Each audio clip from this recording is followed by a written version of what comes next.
शुक्लांबरधरं विष्णुं शशिवर्णं चतुर्भुजं प्रसन्नवदनं ध्यायेत् सर्वविघ्नोपशान्तयेत्। गुरुर्ब्रह्मा गुरुर्विष्णुः गुरुर्देवो महेश्वरः गुरुः साक्षात् परब्रह्म तस्मै श्रीगुरवे नमः। व्यासाय विष्णुरूपाय व्यासरूपाय विष्णवे नमो वै ब्रह्मनिधये वासिष्ठाय नमो नमः। कूजन्तं राम रामीति मधुरं मधुराक्षरम् आरुह्य कविताशाखां वन्दे वाल्मीकिकोकिलं। श्रुतिस्मृतिपुराणानाम् आलयं करुणालयं नमामि भगवत्पादशङ्करं लोकशङ्करं। वागर्धाविव सम्पृक्तौ वागर्धप्रतिपत्तये जगतः पितरौ वन्दे पार्वतीपरमेश्वरौ। सूक्तिं समग्रयितु न स्वयमेव लक्ष्मीः श्रीरङ्गराजमहिषी मधुरैः कटाक्षैः। वैदग्ध्यवर्णकुणकुम्भनगौरवैर्यां कण्डूलकर्णकुहराः कवयोधयन्ति। हैमोत्फपुण्ड्रमजहन्मकुटं सुनासं मन्दस्मितं करकुण्डलचारुगण्डं बिम्बाधरं बहुलदीर्घकृपाकटाक्षं श्रीवेङ्कटेशमुखमात्मनिसन्निधत्ताम्। विमलपटी कमलकुटी पुस्तकरुद्राक्षशस्तहस्तपुटी कामाक्षी पक्ष्मलाक्षी कलितविपञ्ची विभासि वैरिञ्ची। मनोजवं मरुततुल्यवेगं जितेन्द्रियं बुद्धिमतां वरिष्ठं वातात्मजं वनरयूथमुख्यं श्रीरामदूतं शिरसा नमामि। आपदामपहर्तारं दातारं सर्वसम्पदां लोकाभिरामं श्रीरामं भूयो भूयो नमाम्यहम्। नारायणं नमस्कृत्य नरं चैव नरोत्तमं देवीं सरस्वतीं व्यासं ततो जयमुदीरयेत्। हरि ओं। परमेश्वर स्वरूपैన సభకి నమస్కారం।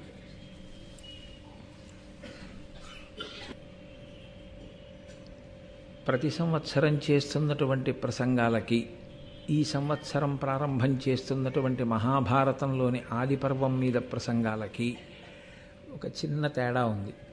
ఏమిటా తేడా అంటే, ఈ సంవత్సరం ఇప్పుడు ప్రారంభం చేస్తున్నటువంటి ఆదిపర్వం మీది ప్రసంగాలు అయ్యప్ప స్వామి దేవాలయానికి మార్చి 5, 6, 7 తేదీలలో జరిగేటటువంటి మహాకుంభాభిషేకోత్సవంతో పాటుగానే పూర్తవుతాయి.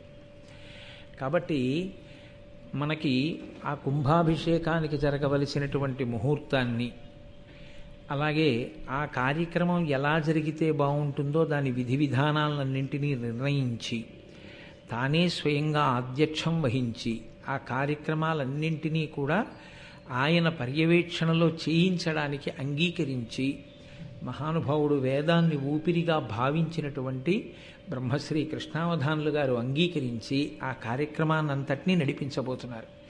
ఇవాళ వారు సభకి రావడాన్ని నేను వ్యక్తిగతంగా వ్యాసభగవానుడే ఇవాళ వారి రూపంలో వచ్చి ఇక్కడ ఆసీనుడై భారతం యొక్క ఆదిపర్వం ప్రసంగాల్ని ప్రారంభింపచేస్తున్నాడు అని నేను భావన చేస్తున్నాను. ఎందుకంటే వేదవ్యాస భగవానుడు ఈ జాతికి సూర్యుని వంటివాడు. నన్నయ్య గారు కూడా ఆయనని వర్ణన చేస్తూ ఆయన యొక్క వైభవాన్ని కీర్తిస్తూ అదే మాట అంటారు. సంసారం అనేటటువంటి చీకటిని తొలగతోయగలిగినటువంటి వాడు, ధర్మోపదేశం చెయ్యగలిగిన వాడు, పురుషార్థ సమన్వయాన్ని ఈ జాతికి అందించినటువంటి వాడు, వేదాన్ని విభాగం చేసినటువంటి వాడు, 18 పురాణములను ఈ జాతికి అందించినటువంటి వాడు, పంచమ వేదమైనటువంటి భారతాన్ని అందించిన వ్యాస భగవానుడు లేనినాడు మొత్తం అంతా కటిక చీకటే. అటువంటి మహానుభావుడైన వ్యాసుని యొక్క ఉచ్ఛిష్టము, వ్యాసోచ్ఛిష్టం జగత్సర్వం, ఆయన యొక్క ఉచ్ఛిష్టమే సమస్త వాంగ్మయము. అటువంటి వేదవ్యాస భగవానుని యొక్క స్పర్శతో కూడుకున్నదై కేవలము ఆయన చేత రచింపబడడం మాత్రమే కాదు, మహాభారతంలో అనేక ఘట్టాలలో వేదవ్యాస భగవానుడు స్వయంగా మనకి కనపడతారు. ఆయన కూడా అందులో ఒక ఆ కథా గమనమునందు, ఆ కథాక్రమమునందు ఒక ప్రధానమైనటువంటి వ్యక్తిగా నిలిచారు. ఎందుచేత అంటే ప్రధానమైన పాత్ర అన్నమాట వాడకూడదు. ప్రధానమైన పాత్ర అన్నమాట ఎక్కడ వాడాలి అని శాస్త్రాలు చెప్తున్నాయంటే, కల్పితమైన సాహిత్యమైతే, అంటే ఎక్కడో కూర్చుని ఏదో కాలక్షేపానికి ఏదైనా జరగనటువంటి విషయాన్ని జరిగినట్లుగా మీకు వర్ణించి చూపించగలిగినటువంటి ప్రజ్ఞాపాఠవంతో రచింపబడినటువంటి గ్రంథమైతే అందలి పాత్రలను, అందులో ఆ కథాగమనంలో పోషించినటువంటి వ్యక్తిత్వములతో కూడినటువంటి ఆ పాత్రలు ఏమున్నాయో ఆ వ్యక్తులను పాత్రలు అని సంబోధిస్తారు. కానీ యథార్థముగా జరిగినటువంటి కథ, అందులో ఈషన్మాత్రము కల్పితముండదు. ఏది జరిగిందో దాన్ని మాత్రమే రచన చేశారు, ఏది జరిగిందో దాన్ని మాత్రమే అందించారు. ఇతి హా అసం, ఇది ఇలాగే జరిగినది, ఇది ఇంకొకలా జరిగినది కాదు. ఇలా జరగలేదని నువ్వు అనుకుంటున్నావేమో, కాదు కాదు, యథార్థముగా ప్రతి అక్షరము ఇందులో ఎలా చెప్పామో అలాగే జరిగినది. కాబట్టే శ్రీరామాయణ రచన యందు వాల్మీకి మహర్షి ఒక వ్యక్తి. ఆయన కూడా ఆ కథాగమనంలో ఆయన కూడా తన వంతు ఆ వ్యక్తిత్వాన్ని అందులో పోషించి కథకి పూర్ణత్వాన్ని సాధించి పెట్టారు. అలాగే మహాభారత రచన చేసినటువంటి వేదవ్యాసుడే మహాభారత కథాగమనమునందు కూడా ఒక గొప్ప స్థితిని పొంది ఎప్పుడెప్పుడు కథాగమనము వైక్లభ్యమును పొందుతూ ఉంటుందో అప్పుడప్పుడు ధార్మికమైనటువంటి స్థితిలో మళ్ళీ ఆ వంశముల కొనసాగింపుకి, ధర్మం నిలబడడానికి తనదైనటువంటి పాత్ర, తనదైనటువంటి కృషి, తనదైన సహాయం అందచేస్తూ ఒక వ్యక్తిగా కథాగమనంలో నిలబడినటువంటి స్థితి. అందుకే వేదవ్యాస భగవానుడు లేనినాడు అసలు మనకి మహాభారతం కాదు, వేద విభాగం కాదు, అష్టాదశ పురాణములు కాదు, బ్రహ్మసూత్రములు కాదు, ఇవి ఏవీ అందేటటువంటి అవకాశం లేదు. అందుకే గురు పూర్ణిమ అన్న పేరుతో ఆషాఢ శుద్ధ పూర్ణిమ నాడు వ్యాస భగవానుణ్ణి మనందరం పూజ చేస్తాం. అటువంటి మహానుభావుడైనటువంటి వ్యాసుడు సంస్కృతంలో మహాభారతాన్ని ఇచ్చారు. మహాభారతము అన్న మాట ఒక్క భారతానికి మాత్రమే అన్వయం. రామాయణానికి కానీ భాగవతానికి కానీ ఈ మహత్ శబ్దాన్ని ప్రయోగం చేయరు. మహారామాయణము అని కానీ మహాభాగవతము అని కానీ అనరు. ఒక్క మహాభారతము అన్న మాట దేనికంటారంటే ఒక్క భారతానికే అంటారు. ఎందువల్ల అలా అనవలసి వచ్చింది అంటే భారతము అన్న మాటలోనే భారము నిక్షేపింపబడి ఉంది. గ్రంథము భాగవతం కన్నా, శ్రీరామాయణం కన్నా చాలా విస్మృతి పొందినటువంటి స్థితిలో ఉంటుంది. అనేకమైనటువంటి శ్లోకాలు, 100,000 శ్లోకాలతో కూడుకున్నటువంటి మహోత్కృష్టమైనటువంటి ఇతిహాసము మహాభారతం. బరువుకి సంబంధించినంత వరకు అలాగే ఉంటుంది. 18 పర్వాలు, పర్వము అంటే కణుపు అని ఒక అర్థం. 18 పర్వములతో కూడుకున్నదై కొన్ని వేల మంది వ్యక్తులు అందులో కనపడుతూ ఉంటారు. ఇన్ని ఆఖ్యానములు, ఇన్ని ఉపాఖ్యానములు, ప్రతి చిన్న విషయాన్ని కూడా ఎక్కడ విస్మరించకుండా అందచేస్తాడు వ్యాస భగవానుడు. ప్రతి దాని వెనక ఒక్కటే ఆయన యొక్క ఉద్దేశ్యం స్పష్టంగా కనపడుతుంటుంది. ఈ జాతికి ధర్మాన్ని అందించాలి. భారతము అన్న మాటకి, భారతము అని ఆ గ్రంథమునకు ఉన్న పేరు వెనక ఉన్న విశేషం అదే. అది బాహ్యంలో ఎంత పెద్ద గ్రంథమో లోపల సారాన్ని పరిశీలనం చేసినప్పుడు కూడా అంత పెద్ద గ్రంథమే. అందుకే పెద్దలైన వారు ఒక మాట అంటూ ఉంటారు, అసలు మహాభారతమును విననివాడు, మహాభారతము చెప్పనివాడు, మహాభారతము చదవనివాడు విద్వాంసుడే కాడు. ఇందుచేత అంటే వేదము ఎంత గహనమైనదో, వేదము స్వరంతో ఆ మంత్రాన్ని నేర్చుకోవాలి. ఆ ఉదాత్త అనుదాత్త స్వరిత స్వరముతో గురువు దగ్గర కూర్చుని గురుముఖత నేర్చుకున్నటువంటి వేదమంత్రములలో నిక్షేపింపబడినటువంటి అర్థాన్ని తెలుసుకుని స్వరంతో కూడిన మంత్రముల చేత ఈశ్వరుణ్ణి ఆరాధన చేసి భక్తితో కూడిన కర్మాచరణము వలన ఈశ్వరానుగ్రహమును పొంది తత్కారణము చేత జ్ఞానము కలగడం చేత అద్వైత సిద్ధిని ఇక్కడే పొందడానికి అనువైనటువంటి స్థితిని కల్పించగలిగిన వేదము ఎంత గొప్పదో, ఆ వేదముతో సమానమైన స్థాయిలో వ్యాస భగవానుడు పంచమ వేదంగా మహాభారతాన్ని ఈ లోకానికి అందించారు. మహాభారత ప్రయోజనము కాని, రామాయణ ప్రయోజనము కాని, భాగవత ప్రయోజనము కాని ఒక్కటే. ధర్మాన్ని అందించాలి. కేవలముగా అంత పెద్ద గ్రంథము అని ఆ గ్రంథంలో పుటలు చదివేయడం తప్పని నేను అనను. మహాభారతం ఇంట్లో ఉండడమే గొప్ప, మహాభారతాన్ని ముట్టుకోవడమే గొప్ప, మహాభారతాన్ని చదవడమే గొప్ప. అసలు మహాభారతం వినడం ఎంత గొప్పదో, ఎందుకు మహాభారతం ఆంధ్రీకరింపబడాలని తాను అంతగా వెంపర్లాడుతున్నాడో రాజరాజ నరేంద్రుడు నన్నయ్య గారికి చెప్పినటువంటి ఘట్టాన్ని చదివితే, అటువంటి మహాపురుష జననం జరిగి ఉండి ఉండకపోతే ఈ మహాభారతం ఆంధ్రీకరింపబడేది కాదు కదా. మహాభారతం కవిత్రయం ఆంధ్రీకరిస్తే మధ్యలో కొన్ని వందల సంవత్సరాలు ఖాళీ ఆ జాగా ఏర్పడినా కూడా పరమేశ్వరానుగ్రహంగా దాన్ని ఆంధ్రీకరింపచేయాలనేటటువంటి కృతనిశ్చయం కలిగినటువంటి రాజులు కాలక్రమంలో ఎప్పుడో ఒక్కసారి తళుక్కున ప్రభవించడం, అటువంటి రాజు ఉన్నప్పుడే అటువంటి గొప్ప కవి కూడా ఈశ్వరానుగ్రహంగా రావడం, దేశకాలములు సమకూడి మహాభారతం నన్నయ, తిక్కన, ఎర్రాప్రగడ అనబడేటటువంటి ముగ్గురు త్రిమూర్తులై ఆంధ్రీకరించి తెలుగు భాషకే కొత్త గౌరవాన్ని తెచ్చారు. తెలుగు జాతికే ఒక గొప్ప గౌరవాన్ని తీసుకొచ్చారు. పంచమవేదమైనటువంటి మహాభారతాన్ని ఆంధ్రీకరింపచేయడానికి రాజరాజ నరేంద్రుడు పొందినటువంటి ఆర్తి చూస్తే మహాభారతం ఎంత గొప్ప గ్రంథం రా అనిపిస్తుంది. భారతాన్ని చదవడం ఎంత కష్టమో, భారతంలో ఉండేటటువంటి ధర్మ సమన్వయం చేసుకుని జీవితాన్ని అభ్యుదయ పథంలో నడిపించుకోగలిగినటువంటి స్థితప్రజ్ఞతని పొందడం కూడా అంతే కష్టం. మహాభారతం జాగ్రత్తగా చదివితే అయ్య బాబోయ్, నిజంగా మహాభారతంలో చెప్పిన ధర్మంలో మనం ఏ పాటి నిలబడగలుగుతున్నాం అనిపిస్తుంది. మీరు ఒక్క విషయాన్ని గమనించవలసి ఉంటుంది. ఈ జాతి గొప్పతనం అంతా ఎక్కడుందంటే, మతమన్న పేరు అసలు మనం జీవించేటటువంటి విధానానికి లేదు. మనం మతము అని పిలవం, దీన్ని సనాతన ధర్మము అని పిలుస్తాం. ధర్మము అన్న మాటకు అర్థం మీరు అనుష్ఠించవలసినది. ఏది అనుష్ఠించాలి అంటే, నాకు తోచినది నేను, మీకు తోచినది మీరు అనుష్ఠించడం కాదు.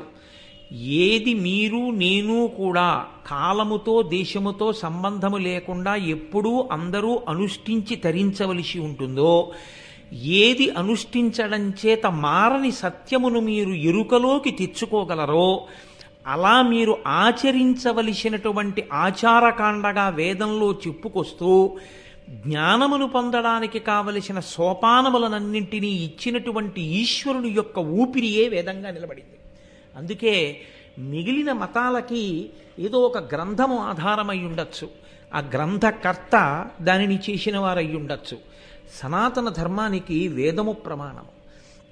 ఆ వేదము అపౌరుషేయము, దాన్ని ఎవ్వరూ రచించినది కాదు, అది ఈశ్వరుని ఊపిరి. నేను మీతో తరచుగా ప్రస్తావన చేస్తూ ఉంటాను, నేను ముందరా నా ఊపిరి ముందరా అని అడిగారనుకోండి, అది ఎవ్వరూ చెప్పడం సాధ్యం కాదు. నేను నా ఊపిరి ఒక్కసారే ప్రభవిస్తాం. నేను లేను అన్న మాట ఎప్పుడు వస్తుందంటే, నా ఊపిరి ఆగిపోయినప్పుడు. నేను నా ఊపిరి విడివడి ఉండనట్టే. ఇప్పుడు నేను మాట్లాడడం అంటే నా ఊపిరి వాక్కుగా మారుతోంది. ఈశ్వరుని యొక్క ఊపిరి వేదము అంటే ఈశ్వరుడు ఒకడు, వేదం ఒకడు కాడు. వేదమే ఈశ్వరుడు, ఈశ్వరుడే వేదము. కాబట్టి ఆ వేదమే ప్రమాణము. ఈశ్వరవాక్కు ఏదుందో అది ప్రమాణము, అది ధర్మము. వేదము ఏం చెప్పిందో దాన్ని మాత్రమే మనం పాటిస్తాం. వేదము ఆచారకాండనిస్తుంది. ఆచారము అన్న మాటకు అర్థం నువ్వు ఇలా ప్రవర్తించు, నువ్వు ఈ కార్యాన్ని ఇలా చెయ్యి. ఎందుకు అలా చెయ్యడం? చేదస్తం కోసమా? కాదు. మనసుకి ఏదో ఒక ఆలంబనం లేకపోతే అది పిచ్చెక్కిన కోతిలా ఏదో విషయాల్ని పట్టుకుని ఆలోచిస్తూ ఉంటుంది. మనసుని పవిత్రీకరించడం కోసమే ఆచారం అన్నది వచ్చింది, అందుకు తీసుకొచ్చింది వేదం. మొట్టమొదట ఆచారాన్ని పాటించడం అన్నది ప్రారంభమైతే ఆ ఆచారమును అనుష్ఠించిన కారణం చేత మనసు పరిపక్వమై పవిత్రమై, పవిత్రమైనటువంటి మనసు సత్కర్మాచరణమునందు ఊంచుకుని నిలబడుతుంది. అటువంటి పవిత్ర కర్మాచరణమును భక్తితో చెయ్యడం చేత ఈశ్వరుని యొక్క ప్రీతి కలుగుతుంది. ఈశ్వరుని యొక్క ప్రీతిని సంతరించుకున్న భక్తితో కూడిన కర్మాచరణము జ్ఞానమునకు యోగ్యమవుతుంది. ఆ జ్ఞానము మోక్షమునకు హేతు అవుతుంది. అందుకొరకు కర్మ చెయ్యవలసిన దాన్ని ఆచారకాండగా చెప్పడం దగ్గర నుంచి ఈశ్వరుడే సనాతన ధర్మంలో మనకి వేదాన్ని అందించాడు. ఆ వేదములో చాలా భాగం ధర్మం గురించే మాట్లాడతారు. ధర్మము అంటేనే ధ్రియతేవా జనైరితి ధర్మం. ఆచరించినది ఏదో దానికే ధర్మమని పేరు. తెలిసి ఉన్నది ధర్మం కాదు. ధర్మాచరణమునందు తెలిసి ఉండడం అన్నది ఒక సోపానము. అసలు తెలియకుండా నువ్వు ఎలా ఆచరిస్తావు? తెలుసుకుంటే ఆచరిస్తావు. కాబట్టి తెలుసుకోవడం అన్నది ఆచరించడం కోసం. ఆచరించడం దగ్గరికి వచ్చేటప్పటికీ అనేక రకమైన భేషజాలు అడ్డొచ్చి ఆచరించడానికి పనికి రాకుండా తెలుసుకోవడానికి మాత్రమే పనికొచ్చినదేదో అది ధర్మం కాదు. ఈ తెలుసుకుని అనుష్ఠించినదేదో అది మాత్రమే ధర్మము. ధ్రియతేవా జనైరితి ధర్మం. తాను పట్టుకున్నదేదో, తాను అనుష్ఠించినదేదో అది ధర్మం. అలా పట్టుకోవడానికి అనుష్ఠించడానికి ఎవరు ఏది తమ సొంత అభిప్రాయంగా చెప్తే అటువంటి అభిప్రాయాన్ని ఆచరించమని మనకి ఋషులు చెప్పలేదు. వేదము దేన్ని చెప్పిందో దాన్ని మాత్రమే అనుష్ఠించు. ఆ ధర్మము నువ్వు పండేటట్లు చెయ్యగలదు. పిందె తనంత తాను పండదు. పిందె పండు ఈ రెండు దశలలో ఆ పిందె పండాలి అంటే పిందె చెయ్యవలసినటువంటిది ఒక్కటే. పిందె చెట్టు నుండి విడిపోకూడదు. ఎప్పుడు విడిపోతుంది తనంత తానుగా పిందె? పండిపోయిన తర్వాత విడిపోతుంది. పిందె చెట్టు యొక్క ఆ పువ్వు పుట్టినటువంటి ఆ ప్రదేశాన్ని అంటిపెట్టుకుని ఉంటుంది. మీరు లోకంలో ఏ పిందె కొరకండి వగరుగానే ఉంటుంది. ఇంకొంచెం పెద్దదవుతుంది, కాస్త పులుపో వగరో ఏదో కాయ అవుతుంది. ఏ కాయ ముట్టుకోండి గట్టిగానే ఉంటుంది. ఏ కాయ అయినా సరే పండైపోనివ్వండి రంగు మారిపోతుంది. అది పచ్చగానో ఎర్రగానో అయిపోతుంది. లోపల ఉన్నటువంటి పదార్థం అంతా మృదువుగా అయిపోతుంది, పీశలంగా అయిపోతుంది. లోపల ఉన్న పదార్థం అంతా తీయగా అయిపోతుంది. ఇక తాను పండైపోయిన తరువాత పట్టుకోవలసిన అవసరం ఇక పిందికి లేదు. పండైపోయిన తరువాత తనంత తాను విడిపోయి కింద పడిపోతుంది. అందుకే మన వాళ్ళు ఎప్పుడూ ఒక మాట అంటుంటారు, పండిపోయాడండి ఆయన అంటే. ఆయన పండిపోయారండి మహానుభావుడు అంటారు. చిన్నతనంలో ఆటలు ఆడిస్తే పంటలు వేసుకోండి అంటారు. వైకుంఠపాళి ఆడించి పరమపద సోపాన పటము అనేవారు మా చిన్నతనంలో. దాన్ని పరమపదమును చేరడానికి కావలసిన సోపానములతో కూడిన క్రీడ. అందులో ఎప్పుడు పండిపోయాడు? దేవతల మధ్యలో తిరిగినప్పుడు కూడా పండడు. పరమపురుషుని చేరిపోయిన తర్వాత పండిపోతాడు. అప్పటి వరకు ప్రయత్నం చేస్తూనే ఉంటాడు, పందెం వేస్తూనే ఉంటాడు. నువ్వు ఎంతకాలం కర్మాచరణం చెయ్యాలి? పండిపోయే వరకు చెయ్యాలి. పండిపోయిన తరువాత తనంత తాను విడిపోతాడు. ఇలా పండిపోవడానికి కావలసిన ప్రాతిపదికను అందించడమే ధర్మాన్ని అందించడం. ఈ ధర్మాన్ని అందించేటటువంటి ప్రక్రియలో సనాతన ధర్మమునందున్నంత పరిశ్రమ, సనాతన ధర్మమునందున్నంత బోధ మీకు ఇంకెక్కడా కనపడదు. దాని కొరకే యథార్థమునకు సమస్త వాంగ్మయం వచ్చింది. అందుకే మీరు క్రతువు చెయ్యండి, మీరు ఒక ప్రవచనం చెయ్యండి, మీరు ఏదైనా చదువుకోండి, ఆఖరణ మనందరం చెప్పే మాట ఒకటే, 3 మార్లు ఓం శాంతి శాంతి శాంతి. మాకు శాంతి కావాలి. ధర్మము దేని కొరకు వచ్చిందంటే ఇదిగో ఈ శాంతిని పొందడానికి వచ్చింది. నువ్వు శాంతంగా ఉండాలి, ఇంకొకడిని శాంతంగా ఉండనివ్వాలి. పరమేశ్వరుడే ఈ పిండాండాన్ని సృజించాడు. పరమేశ్వరుడే బ్రహ్మాండాన్ని సృజించాడు. పరమేశ్వరుడు దీనికి కన్నులు పెట్టాడు. పరమేశ్వరుడు బయట జలపాతం పెట్టాడు. పరమేశ్వరుడు ఇక్కడ పళ్ళు పెట్టి నాలుక పెట్టాడు. పరమేశ్వరుడు బయట యాపిల్ పండు పెట్టాడు. పరమేశ్వరుడు ఇక్కడ కంఠం పెట్టాడు. పరమేశ్వరుడు బయట నీళ్లు పెట్టాడు. పరమేశ్వరుడు తిన్నదాన్ని జీర్ణం చేసి మిగిలిన పిప్పిని విడిచిపెట్టేటటువంటి స్థితిని ఈ పిండాండానికి ఇచ్చాడు. ఈ విడిచిపెట్టిన దాన్ని పుచ్చుకొమ్మని బ్రహ్మాండాన్ని శాసించాడు. బ్రహ్మాండంలో ఉన్నటువంటి భోగాలని నువ్వు అనుభవించవద్దు అని ఈశ్వరుడు శాసనం చెయ్యలేదు. అనుభవించమనే ఆయన చెప్పాడు. కానీ నీకున్న బలం ఎంతో దాన్ని బట్టి నువ్వు అనుభవించడం కాదు. నీ బలాన్ని శక్తిని బట్టి కాదు అనుభవించవలసింది. ఈశ్వరుడు చేసిన నియమానికి నువ్వు బద్ధుడవై అనుభవించవలసి ఉంటుంది తప్ప నాకింత శక్తి ఉంది కదా అని శక్తిహీనులైనటువంటి వారిది నీవు అనుభవించడాన్ని మనకి శాస్త్రములు అంగీకరించం. అక్కడొచ్చింది ధర్మం అన్నమాట. ఆ ధర్మం అన్న మాట లేకపోతే బలవంతుడైన వాడు బలహీనుడైన వాడిని కొట్టుకు తింటాడు. అందుకే ఈ ధర్మము అన్న మాట సనాతన ధర్మంలో ఎంత దూరం వరకు వెళ్ళిపోయిందో తెలుసా అండి? యుద్ధభూమి అని ఒక భూమి, ఇంట్లో అగ్నిశాల అని ఒక గది, అక్కడికి తీసుకెళ్ళి అగ్నిహోత్రాలని పెట్టుకుంటారు. పూజ గది ఒక గది, పడక గది ఒక గది. మీ ఇంట్లో మీరు విభాగం చేసుకున్నట్టే యుద్ధం చెయ్యవలసి వస్తే ఈ దేశంలో యుద్ధభూమి అని వేరొక భూమిని నిర్ణయం చేశారు. అక్కడికి వెళ్ళి యుద్ధం చేసేవారు. యుద్ధభూమి ఎక్కడ ఉండాలి? నగరం మధ్యలో ఉండేటటువంటి క్రీడా మైదానాన్ని తీసుకొచ్చి యుద్ధభూమిగా వాడరు. యుద్ధభూమి సామాన్యమైనటువంటి జనులు, జానపదులు, పిల్లలతో పాపలతో ప్రజలు ఉండే ప్రదేశాలు ఎక్కడుంటాయో అటువంటి నగరాలకి దూరంగా ఉన్న చోట ప్రత్యేకంగా యుద్ధం చేయడానికి వెళ్ళి నిలబడేవారు. ఆ యుద్ధం చేసేటప్పుడు వాడేటటువంటి అస్త్రశస్త్రములను ప్రయోగించడానికి కావలసిన విద్యని కూడా వేదమునకు ఒక భాగమైనటువంటి ధనుర్వేదం లోకానికి నేర్పింది. అది ఎవరు ధనుర్వేదాన్ని నేర్చుకుని ధర్మరక్షణ కొరకు పోరాటం చెయ్యాలో వాళ్ళకి ఆ ధనుర్వేదం నేర్పమంది. వాళ్ళు యుద్ధం చేసేటప్పుడు మాత్రం ఊరి మధ్యలో నిలబడి మిగిలిన వాళ్ళకి ఇబ్బంది కలగకుండా యుద్ధం చేసేవాళ్ళు ఊరి బయటికి వెళ్ళి యుద్ధభూమిలో నిలబడి యుద్ధం చెయ్యండి. యుద్ధం చేసేటప్పుడు కూడా సూర్యోదయాత్ పూర్వము కానీ సూర్యాస్తమయానంతరము కానీ యుద్ధము లేదు.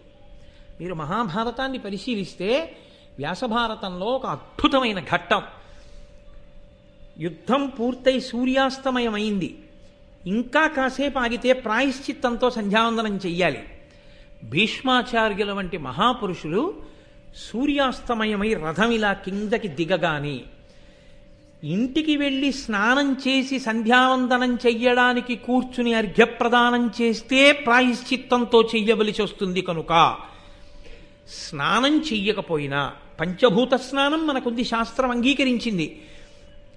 కాశింత పృథివిని తీసి తల మీద వేసుకుని వారు అక్కడే ఉన్నటువంటి యుద్ధభూమిలో మట్టిని తీసి సూర్యభగవానుడికి అర్ఘ్యంగా విడిచిపెట్టేశారు మహాభారతంలో.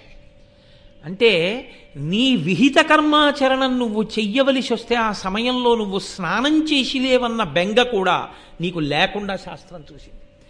సంధ్యావందనం చెయ్యాలా, స్నానం చెయ్యడానికి ఇబ్బంది వచ్చి సంధ్యావందనం మానేయాలా అన్న ప్రశ్న వస్తే ఇంత విభూతి తీసి నీ తల మీద వేసుకో, ఇంత విభూతి తీసి పెట్టుకుని సంధ్యావందనం చెయ్యి తప్ప సంధ్యావందనం మానద్దని చెప్పింది. అంత గొప్ప ధర్మం నేర్పింది. ఒక యుద్ధభూమికి వెడితే నగారా మోగించేవాడు ఉంటాడు, ఒక యుద్ధభూమికి వెడితే అందరికీ నీళ్లు అందించేవాడు ఉంటాడు. రాత్రి వీళ్ళు వచ్చేటప్పటికి శిబిరాల్లో అన్నం వండేవాళ్ళు ఉంటారు.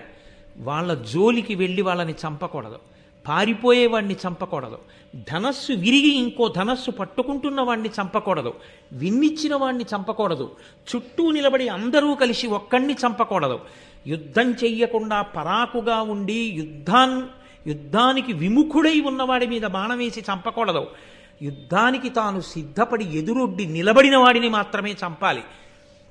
ఎక్కడున్నాయి ఇన్ని ధర్మాలు నాకు చెప్పండి. తరువాతి కాలంలో జరిగిన యుద్ధాలు మీకు తెలుసు. అమాయకులైనటువంటి ప్రజలు, ఏ పాపం తెలియని వాళ్ళు రాత్రుళ్ళు నిద్రపోతుంటే నగరాల మీద తీసుకొచ్చి బాంబులు వీసినటువంటి ఘనచరిత్ర మిగిలిన చోట్ల ఉంటే యుద్ధభూమి యందు పాటించవలసిన ధర్మాన్ని కూడా చెప్పి అలాగే సంధ్యావందనం చేసి అలాగే యుద్ధం చేసినటువంటి జాతికి వారసత్వం మనది. అంత గొప్ప ధర్మం ఈ జాతిది. ప్రతి చోట ధర్మమే. ధర్మము తప్పి బ్రతకడం కన్నా ధర్మాచరణమునందు శరీరాన్ని విడిచిపెట్టడమే శ్రేయస్కరమని నమ్మి బతికారు.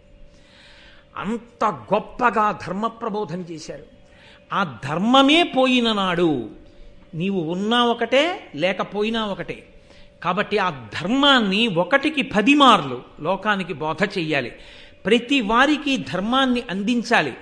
ఈ అందించడం కోసం వచ్చినటువంటి మహోత్కృష్టమైన ఇతిహాసమే మహాభారతం. భారతము భరతవంశమునకు సంబంధించిన కథ అని ఒక ప్రతీతి. కాదు, మీరు జాగ్రత్తగా ఆలోచిస్తే భా అంటే కాంతి, భా అంటే కాంతి అన్న అర్థమే మీరు వేరొక రకంగా చూస్తే జ్ఞానమే కాంతి. జ్ఞానము అన్నది కలిగితే ఆ జ్ఞానమన్న కాంతి యందు యథార్థమైన వస్తువు కనపడుతుంది. ఆ కాంతి లేకపోతే చీకట్లో దుంగకి దొంగకి తేడా తెలియనట్లు, త్రాటికి పాముకి తేడా తెలియనట్టు, అజ్ఞానమనేటటువంటి కాంతి కలగనంతసేపు సత్య వస్తువుకి అసత్య వస్తువుకి భేదం గోచరించదు. కాబట్టి అటువంటి సత్య వస్తువు ఎరుకలోకి రావాలి అంటే జ్ఞానమనేటటువంటి కాంతి కలగాలి. ఆ జ్ఞానమనేటటువంటి కాంతి కలగాలి అంటే నా ఒంట్లో బలం ఉంది కదా అని నేను భోగం అనుభవించకూడదు. నాకు శక్తి ఉంది కదానని నేను ప్రకృతిలోంచి నాకు అవసరం ఉన్నదానికన్నా ఎక్కువ నేను పుచ్చుకోకూడదు. నేను ఏదైనా అన్నా వాడు తిరగబడలేడు కదా అని నేను వేరొకడిని హింసించకూడదు. నేను ఈశ్వరుడికి జవాబుదారీగా బ్రతకవలసినటువంటి నియమావళిని, ఆ చట్టాన్ని తెచ్చి మనకు అందించారు. అదే ధర్మచక్రం. ఆ చక్రం ఎప్పుడూ తిరుగుతూనే ఉంటుంది. ఆ ధర్మం అనేటటువంటిది చక్రము తిరుగుతూ ఉంటుంది. తిరుగుతున్న చక్రము, తిరుగుతున్న ధర్మము కదిలే ధర్మాన్ని పట్టుకొని కదలని సత్యములోకి వెళ్ళిపోతాడు. చిట్ట చివర ఆ సత్యము ఎరుకలోనికి వచ్చిన తరువాత తనకన్నా వేరొక వస్తువు లేదు, సమస్తము ఇదే, అద్వైతం. రెండవ వస్తువు లేదు, ఉన్నదా ఒక్కటే అన్న ఎరుక కలిగిన తరువాత ఆ ఎరుక యందే నిలబడి ఈ శరీరాన్ని విడిచిపెట్టిన వాడెవడో వాడు మళ్ళీ పుట్టవలసినటువంటి అవసరం లేని స్థితికి వెళ్ళగలుగుతాడని ధర్మ ప్రబోధాన్ని చేసే కావ్యాలు, పురాణాలు. అందులో ఆ జ్ఞానమునందు రత అంటే రమించాలని కోరుకునేవాళ్ళు ఎవరున్నారో మాకు ఆ జ్ఞానము కావాలి, ఆ జ్ఞానమును పొందడానికి మేము ధర్మాన్ని ఆచరిస్తాం, మాకు ఆ ధర్మం తెలుసుకోవాలనుంది, మేము ధర్మాన్ని పట్టుకుంటాం అని కోరుకున్న వాళ్ళు ఎవరున్నారో అటువంటి వాళ్ళందరి కోసం ఆనాడు మహానుభావుడైనటువంటి వ్యాసుడు భారతాన్ని మనకి అందించాడు.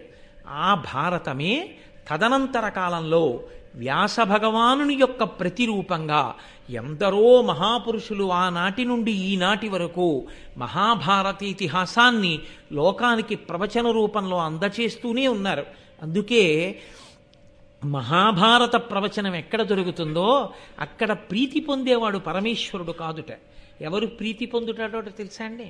వ్యాస భగవానుడు ప్రీతి చెందుతాట. నేను నా జాతి ధర్మం పట్టుకుంటుందని, నా వారసులు జ్ఞానం కోసం అలమటిస్తారని, నేను అందించే ఈ ధర్మాన్ని వాళ్ళు పట్టుకుంటారని ఇంత గొప్ప గ్రంథాన్ని రచించి అందించాను. వీళ్ళు ఇంత సంతోషంతో భారతాన్ని చెప్పుకుంటున్నారు, వీళ్ళింత సంతోషంతో భారతాన్ని వింటున్నారని ఎక్కడెక్కడ భారతం మీద ప్రవచనం ప్రారంభమవుతుందో అక్కడక్కడ వ్యాస భగవానుడు ఏదో ఒక రూపంలో వచ్చి కూర్చుంటూనే ఉంటాడు. కాబట్టి అది వ్యాస భగవానుడు సంతోషిస్తే ఇంకంతకన్నా మన జీవితాలకి కావలసినటువంటి ఆ ఉత్కృష్టత, మన జీవితానికి సాఫల్యం ఇంకేముంటుంది మీరు ఆలోచించండి. అంత గొప్ప గ్రంథం, అంత గొప్ప ఇతిహాసం మనకి మహాభారతం. ఆ మహాభారతం కేవలము సంస్కృత భాషలో ఉండిపోయింది చాలా కాలం. ప్రత్యేకించి ఆంధ్రీకరింపబడలేదు, తెలుగు భాషలోకి రాలేదు. ఈశ్వరుని యొక్క అనుగ్రహం, పరదేవతా సంకల్పం, ఆ తల్లి ఒక్కొక్కసారి అనుగ్రహించాలి అని సంకల్పం చేస్తుంది. ఆవిడే దానికి కావలసినటువంటి పనిముట్టు కూడా ఆవిడే తెచ్చుకుంటుంది. అటువంటి పనిముట్టు తెచ్చుకోవాలి అంటే మంత్రభాగమునందు శ్రద్ధ కలిగిన వాడై ఉండాలి. మననాత్ త్రాగితే ఇది మంత్ర. ఎవరు శ్రద్ధాభక్తులతో మళ్ళీ మళ్ళీ మళ్ళీ మళ్ళీ జపం చేస్తారో వారిని రక్షించగలిగినటువంటి శబ్ద విస్ఫోటన శక్తి సమాహారమునకు మంత్రమని పేరు. విస్ఫోటనము చేయగలిగినటువంటి బీజాక్షరములను తీసుకొచ్చి సమాహారంగా కూర్చి దానికి అధిష్టానమైనటువంటి ఋషిని దేవతని నిర్ణయం చేసి వేదంలో ఈశ్వరుడు దాన్ని మనకు అందిస్తే అటువంటి మంత్రము మీద నమ్మకంతో విశ్వాసంతో ఎవడు నిలబడి ఆ మంత్రాన్ని అనుష్ఠిస్తాడో అటువంటి వాడు ఆ మంత్రము యొక్క శక్తిని పొంది తాను భూలోకంలో నడయాడుతున్నటువంటి ఆ మంత్రశక్తియే ఆ రూపంలో తిరుగుతున్న వ్యక్తిగా మారి ఉంటాడు. కాబట్టి అటువంటి వ్యక్తి జన్మించాలి అంటే అది కాకతాళీయంగా జరిగేటటువంటి విశేషం కాదు. దానికి పరమేశ్వరుని యొక్క కృప ఉండాలి, పరదేవతానుగ్రహం ఉండాలి. ఉంటే తప్ప అసలు సంస్కృతంలో ఉన్న భారతాన్ని ఆంధ్రీకరించి అందించగలిగినటువంటి మహాపురుష జననం జరగదు. ఒకవేళ జరిగిన అంత గొప్ప భారతాంధ్రీకరణ ప్రయత్నానికి సంకల్పం తాను చేసి అటువంటి మహాపురుషుడు ఒకడు ఉన్నాడని గుర్తించి ఆయనది త్యాగముతో కూడిన జీవితమని గుర్తించి ఆయనకి ప్రతిఫలాపేక్ష లేదు, ఈయన కారణజన్ముడు, ఈయన జన్మించినందుకు ఈయన దగ్గర భారతాన్ని ఆంధ్రీకరింప చేసుకుని దీన్ని నేను రాజునైనందుకు నా కాలంలో ఈ భారతం ఆంధ్రీకరింపబడింది అని నేను అనిపించుకుంటే దాని వలన ఈ జాతికి నేను రాచరికం చేసినందుకు శాశ్వతుడనవుతాను తప్ప లేకపోతే కారే రాజులు రాజ్యములు గెలువరే గర్వోన్నతిం పొందరే వారేరి సిరి మూట కట్టుకొని పోవంజాలిరే భూమిపై పేరైనంగలదే శిబి ప్రముఖులున్ ప్రీతిన్ యశక్కాములై ఈరే కోర్కెలు వరలంతలపరే ఈ కాలమున్ భార్గవ. ఎంతమంది రాజులు పుట్టారు, ఎంతమంది రాజులు వెళ్ళిపోయారు, అంతమంది రాజులు జ్ఞాపకం ఉన్నారా? ఎవరో ఎక్కడో ఒక్క మహానుభావుడు ఉంటాడు. ఆయన అన్ని రాళ్ల మధ్యలో ఉన్న సాలగ్రామాన్ని గుర్తించి అన్ని రాళ్ళని పక్కకి తోసి సాలగ్రామాన్ని తీసుకొచ్చి నీట కడిగి అభిషేకం చేసి మెత్తటి దూదితో తుడిచి గంధం రాసి బొట్టు పెట్టి పూజామందిరంలో పెట్టి పూజించి సాలగ్రామం యొక్క ఆరాధన చేత సాలగ్రామమునందున్నటువంటి దేవతల యొక్క అనుగ్రహాన్ని పొందినటువంటి ఆరాధకునిలా ఇన్ని రాళ్ల మధ్యలో సాలగ్రామం ఉన్నట్టు తలరాజ్యంలోనే ఇంతమంది గృహస్థుల మధ్యలో ఒక గృహస్థుగా ఇంతమంది వేదం చదువుకున్న వాళ్లలో తాను ఒక వేదం చదువుకున్నవాడిలా, ఇంతమంది మంత్రజపం చేసే వాళ్లలో తాను ఒక జపం చేసుకునేవాళ్ళ, ఇంతమంది ఉభయ భాషా ప్రవీణులలో తాను ఒక ఉభయ భాషా ప్రవీణుడిగా కనపడుతూ తాను ప్రత్యేకంగా మహాభారతాన్ని ఆంధ్రీకరించగలిగిన ప్రజ్ఞతో కూడినున్నవాడను అన్న మాట కూడా అతిశయంతో ఎక్కడా చెప్పనటువంటి వ్యక్తిని గుర్తించగలిగినటువంటి ప్రజ్ఞ ఒక రాజు యందు ప్రచోదనం కావాలంటే అది కూడా పరదేవతానుగ్రహమే. పరదేవత ఒక రాజు యందు ఆవిడ ఆవహించి అటువంటి కోరిక పుట్టించాలి. ఎందుకు ఆంధ్రీకరిస్తారు? ఆంధ్రీకరించి అందించడానికి ఎంత కష్టపడితే, ఎంత తాపత్రయపడితే, వాళ్ళు ఎంత వ్యగ్రతని పొందితే, వాళ్ళ శరీరము ఎంత ఖేదాన్ని పొందితే నన్నయ్య గారు భారతాన్ని ఆంధ్రీకరించుంటారు, తిక్కన సోమయాజి భారతాన్ని అందించుంటారు, ఎర్రాప్రగడ భారతాన్ని అందించుంటారు. వారికి ఎందుకు అందించాలన్న కోరిక పుడుతుంది. నీకు శక్తి ఉంది రాయబోయే భారతాన్ని అంటే రాస్తారా? భారతాన్ని ఎందుకు ఆంధ్రీకరింపబడాలని కోరుకుంటున్నాడో ఆయన నోటితో ఆయన చెప్పినప్పుడు ఆయన తోడి తనకున్నటువంటి స్నేహ విశేషం చేత ఆయన శీలాన్ని విచారణ చేసినటువంటి సమర్థుడైన ఆంధ్రీకరించగలిగినటువంటి కవి రూపంలో భూమి మీద తిరుగుతున్నటువంటి ఈశ్వరుని యొక్క ప్రజ్ఞా విశేషము కలిగినటువంటి ఆ కారణ జన్ముడు రాజు చెప్పిన మాట యథార్థమని గుర్తించి ప్రచోదనాన్ని పొందితే ఆ సంతోషంతో ఆనందంతో త్యాగేనైకే అమృతత్వమానసహు ఇవాళ నేనందించేటటువంటి ఈ భారతం రాబోవు కాలంలో ఇన్ని కోట్ల మందిని తెరింపచేస్తుందో, ఎంతమందికి ధర్మాన్ని అందిస్తుందో, కాబట్టి నేను ఆంధ్రీకరించవలసిందే అని తనకున్నటువంటి పాండితీ ప్రకర్షని, తనకున్నటువంటి ప్రజ్ఞా విశేషాలని రంగరించి ఘంటం పట్టుకుని ఆంధ్రీకరించి వాళ్ళు ఏమీ కోరకుండా ఆ భారతాన్ని లోకానికి అందించి తమ శరీరాల్ని విడిచిపెట్టి వెళ్ళిపోయినటువంటి నన్నయాదులు ఎవరున్నారో వారు మనకి ప్రాతస్మరణీయులు, వారు వందనీయులు. వారికి నమస్కరించకపోతే మనకి ఋషి రుణం తీరదు. పుట్టుకతో ఋషి రుణం ఉంది మనకి.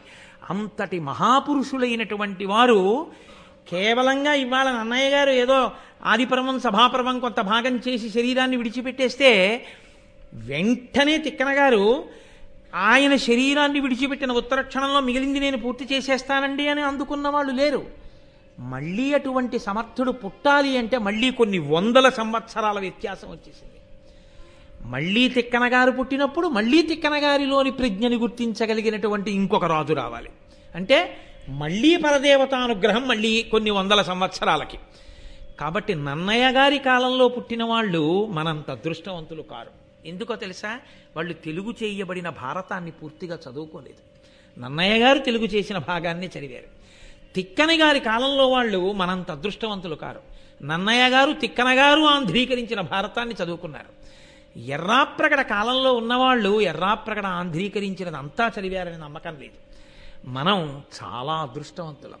ఎందుకంటే నన్నయ్య గారు తిక్కన గారు ఎర్రాప్రగడ గారు ఆంధ్రీకరించి మనకి ఇచ్చేస్తే మనం వెళ్ళి తాళపత్రాల్ని తీసుకొచ్చి ఘంటం పట్టుకుని వ్రాసుకుని ప్రతిని కూడా తెచ్చుకోక్కర్లేదు.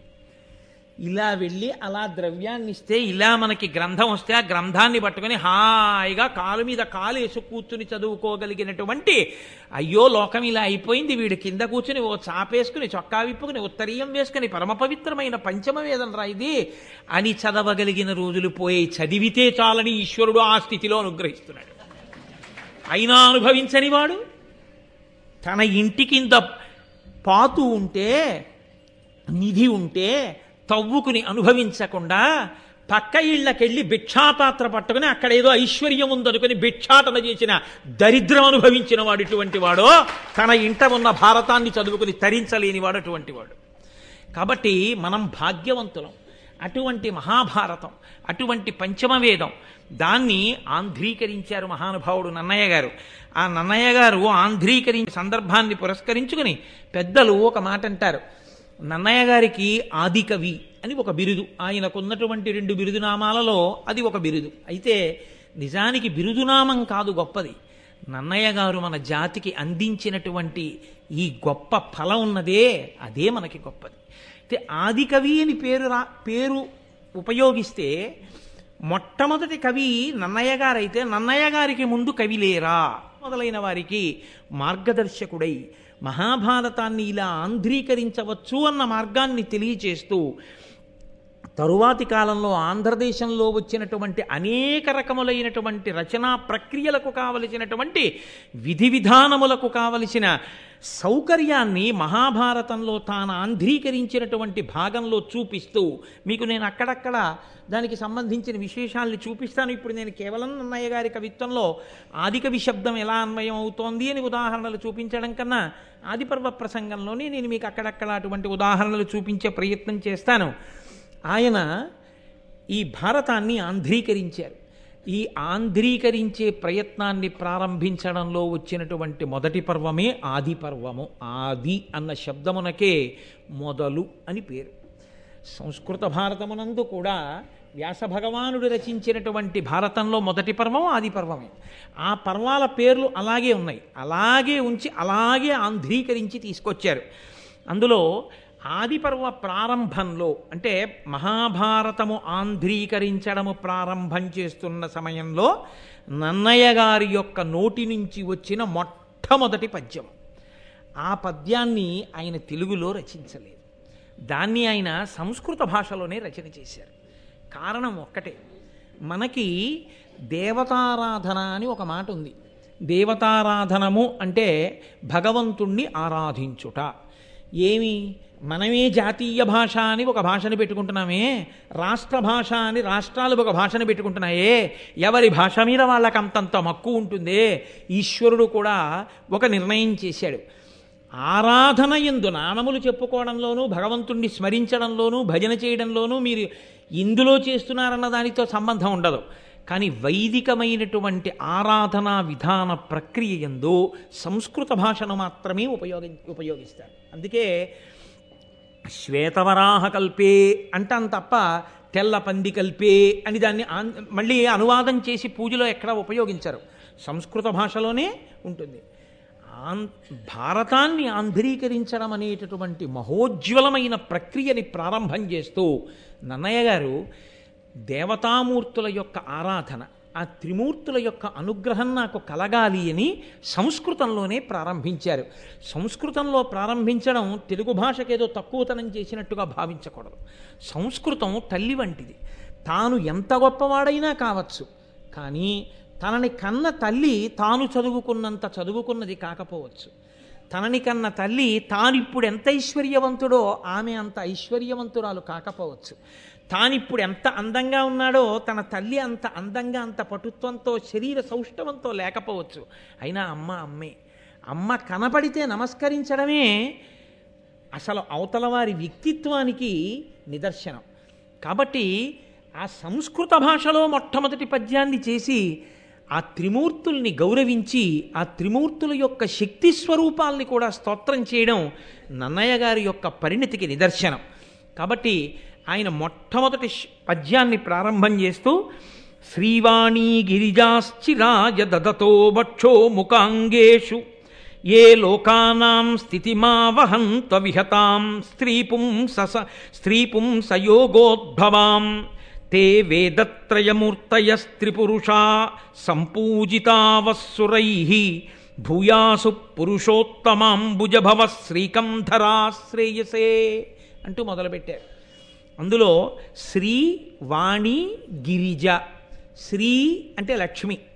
కవితాపరంగా శ్రీకారంతో ప్రారంభం చేయడం చాలా చక్కటి సంప్రదాయం, శుభప్రదమైనటువంటి ప్రారంభం. కాబట్టి శ్రీకారంతో ప్రారంభం చేశారు.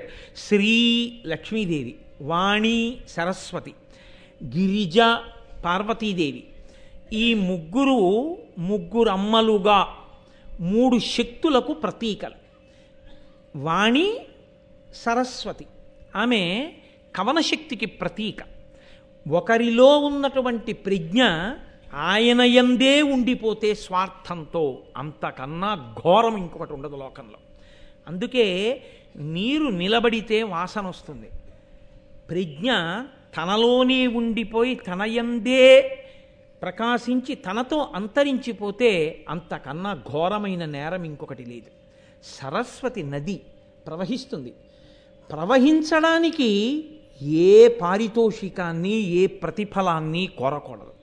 ఎవరి నుండి ప్రవహించాలని అడిగారు. పురుష సూక్తం చేస్తూ వేదంలో బ్రాహ్మణోస్య ముఖమాసీత్, వేదం చదువుకునేటటువంటి వాడు బ్రాహ్మణుడు. ఆ బ్రాహ్మణుడు ప్రయత్నపూర్వక పేదరికాన్ని అనుభవించమని చెప్తోంది వేదం. బ్రాహ్మణుడు నిరాడంబరమైనటువంటి జీవితాన్ని గడపాలి తప్ప ఎన్ని తనకి కలిసి వచ్చినా, ఐశ్వర్యమే కూడినా ఎంతవరకు అవసరమో అంతవరకు తప్ప అంతక మించి భోగ లాలసతో కూడినటువంటి జీవితము బ్రాహ్మణులకు ఉండరాదు. బ్రాహ్మణుడి యొక్క జీవితం ఒక్కరోజు ఎలా ఉంటుందో వైదికమైన బ్రాహ్మణ జీవనం ఉన్న వాళ్ళ జీవనం మీరు చూస్తే మీరు తెల్లబోతారు. దాదాపుగా 70 సంవత్సరాల పైచిలుకు వచ్చినటువంటి కృష్ణావధానులు గారు తన జీవితం మొత్తం మీద చొక్కా వేసుకున్న సందర్భం 3 పర్యాయములని నేను అనుకుంటున్నాను. 3 సార్లు చొక్కా వేసుకున్నారు. అంతకు మించి ఆయనకి చొక్కా వేసుకోవడం ఎప్పుడు రాదు. అంటే ఎంత నిష్ఠాగరిష్ఠులై వాళ్ళు జీవితాన్ని గడిపారో మీరు చూడండి. అంత నిష్ఠతో జీవితాన్ని గడిపి తాము సముపార్జన చేసినటువంటి జ్ఞానాన్ని ఏ ప్రయోజనమును అపేక్షించకుండా లోకమునకు అందించడమే తమ కర్తవ్యము అని భావించి దాని వలన వారి శ్వాస ఖేదపడినా, వారి యొక్క హృదయము తల్లడిల్లినా, ఒళ్ళు డస్సిపోయినా, ఆయుర్దాయము తగ్గిపోయినా, అదే పనిగా మాట్లాడడం వల్ల ఊపిరిలు ఖర్చయిపోతే ఆయుర్దాయం క్షీణించిపోతుంది. ఆయుర్దాయమే క్షీణించిపోతోందని తెలిసినా దేని కొరకు మాట్లాడాలి అని అడిగారు. నీలో ఉండిపోయి విద్య నశించి నువ్వు మరణించే కన్నా నీ ఆయుర్దాయము తగ్గిపోయినా నువ్వు 10 మందికి బోధ చేసి జీవితాన్ని విడిచిపెట్టే, దానివల్ల నువ్వు ధన్యుడవైపోతావు. కాబట్టి త్యాగముతో జీవించు, స్వార్థముతో బ్రతకవద్దు. కాబట్టి సరస్వతి ప్రవాహము అది ప్రవహించాలి. ఒకరి నుండి ఒకరికి ప్రవహించి వెళ్ళిందా ఉపయుక్తమవుతుంది. ప్రవహించలేదా ఎవ్వరికీ పనికిరాలేదు. గోదావరి ప్రవహించిందా కొన్ని వేల ఎకరాలు సాగుతాయి, కొన్ని లక్షల మందికి దాహం తీరుతుంది. గోదావరి ఒక్కచోట ఉండిపోయిందా కొన్ని లక్షల మందికి అన్నం దొరకదు, కొన్ని కోట్ల మందికి నీళ్లు దొరకవు. ప్రవహించాలి జ్ఞానం, ప్రవహించాలి తనలో ఉన్నటువంటి ప్రజ్ఞ. కాబట్టి దానికి సరస్వతి అని పేరు. శ్రీ, వాణి, గిరిజ, ఈ మూడు శక్తులు. లక్ష్మి సంపద, భోగము, అనుభవించగలిగినటువంటి దారుఢ్యం. కాబట్టి ఈ మూడు ఏవైతే ఉన్నాయో ఈ మూడిటిని ముగ్గురు మూర్తులు తమ శరీరములలో 3 చోట్ల ధరించి ఉన్నారు. ఎక్కడెక్కడ? వక్షో ముఖాంగేషు. శ్రీ లక్ష్మిని వక్షో గుండెల్లో పెట్టుకున్నాడు ఒక ఆయన. వాణి సరస్వతిని ముఖ అంటే సంస్కృతంలో ముఖ అన్న శబ్దానికి నోరు అన్నది కూడా అదే అర్థం. కాబట్టి నోటి యందు నాలుక చివర నిలుపుకున్నాడు ఒక ఆయన. అంగేషు శరీరంలో సగభాగం ఇచ్చాడు, లేదా శరీరం ఇచ్చేశాడు పరమేశ్వరుడు పార్వతీదేవికి. కాబట్టి ఈ 3 శక్తులను తమ శరీరములో ఉన్నటువంటి 3 అవయవముల యందు నిలుపుకున్న త్రిమూర్తులు ఎవరున్నారో వారు సశక్తియుతులై ఉన్నారు. ఇది నన్నయ్య గారి యొక్క ప్రార్థనా శ్లోకం. మనకి సంప్రదాయము అని ఒక మాట, మీతో నేను ఇందాక మనవి చేశానే, వేదంలో ఆచారము అని ఒకటి ఉన్నది అని. పూజ చేసేటప్పుడు శక్తియుతుడైన పరమాత్మనే పూజ చేస్తాం. అందుకే రాముడికి కూడా రాముడిగా పూజ లేదు, శ్రీరాముడిగా పూజ. ఆ శ్రీకారంతో కలవాలి. నారాయణుణ్ణి నారాయణుడిగా, లక్ష్మిని లక్ష్మిగా పూజ చెయ్యం మనం. అసలు లక్ష్మిని పూజ చెయ్యాలంటే ఆయన గుండెల మీద కూర్చుని ఉంటుంది ఆవిడ. లక్ష్మీం క్షీరసముద్రరాజతనయాం శ్రీరంగధామేశ్వరీం, ఆయన గుండెల్లో ఆవిడ ఉంటుంది. అందుకని మీరు విడిగా ఎలా పూజ చేస్తారు? వాళ్ళు కలిసే ఉంటారు. ఈ కలిసి ఉండడం ఉన్నదే, ఈ సశక్తియుతంగా ఉండడం ఉన్నదే, ఇది ఉండరులు కలిసిమెలిసి ఉండడం ఆ కుటుంబ జీవనాన్ని తెలియచేస్తుంది. అందుకే శంకర భగవత్పాదులంతటి వారు శివానందలహరి చేస్తే నిత్యాయ త్రిగుణాత్మనే పురజితే కాత్యాయని శ్రేయసే సత్యాయ ఆద్య కుటుంబినే అంటారు. ఆద్య కుటుంబిని, మొదటి కుటుంబీ అని పిలిచారు పరమశివుణ్ణి. ఆ భార్య భర్త ఆనాటి నుండి ఈనాటి వరకు అలా కలిసి ఉండి సంతానాన్ని పొందుతుండడమే. కలిసి ఉండి సంతానాన్ని, వాళ్ళు బిడ్డల్ని కన్నారు, వాళ్ళ బిడ్డలకు బిడ్డలు పుట్టారు, వాళ్ళ బిడ్డలకు బిడ్డలు పుట్టారు, వాళ్ళ బిడ్డలకు బిడ్డలు పుట్టారు. అలా వంశం తామర తంపరగా ఆచంద్రతారార్కం వెడుతూనే ఉండాలి. ఒక పక్క గురు పరంపర వెడుతుండాలి, ఒక పక్క వంశములు వెడుతుండాలి. తప్ప ఎక్కడో అక్కడ వంశము తంతువుగా వర్ధిల్లకుండా ఆగకూడదు. అలా వెడుతూనే ఉంటుంది.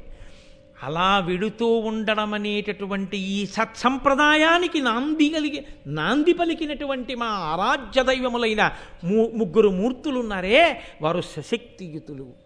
ఆచార రహస్యాన్ని చెప్తున్నారు నన్నయ్య గారు.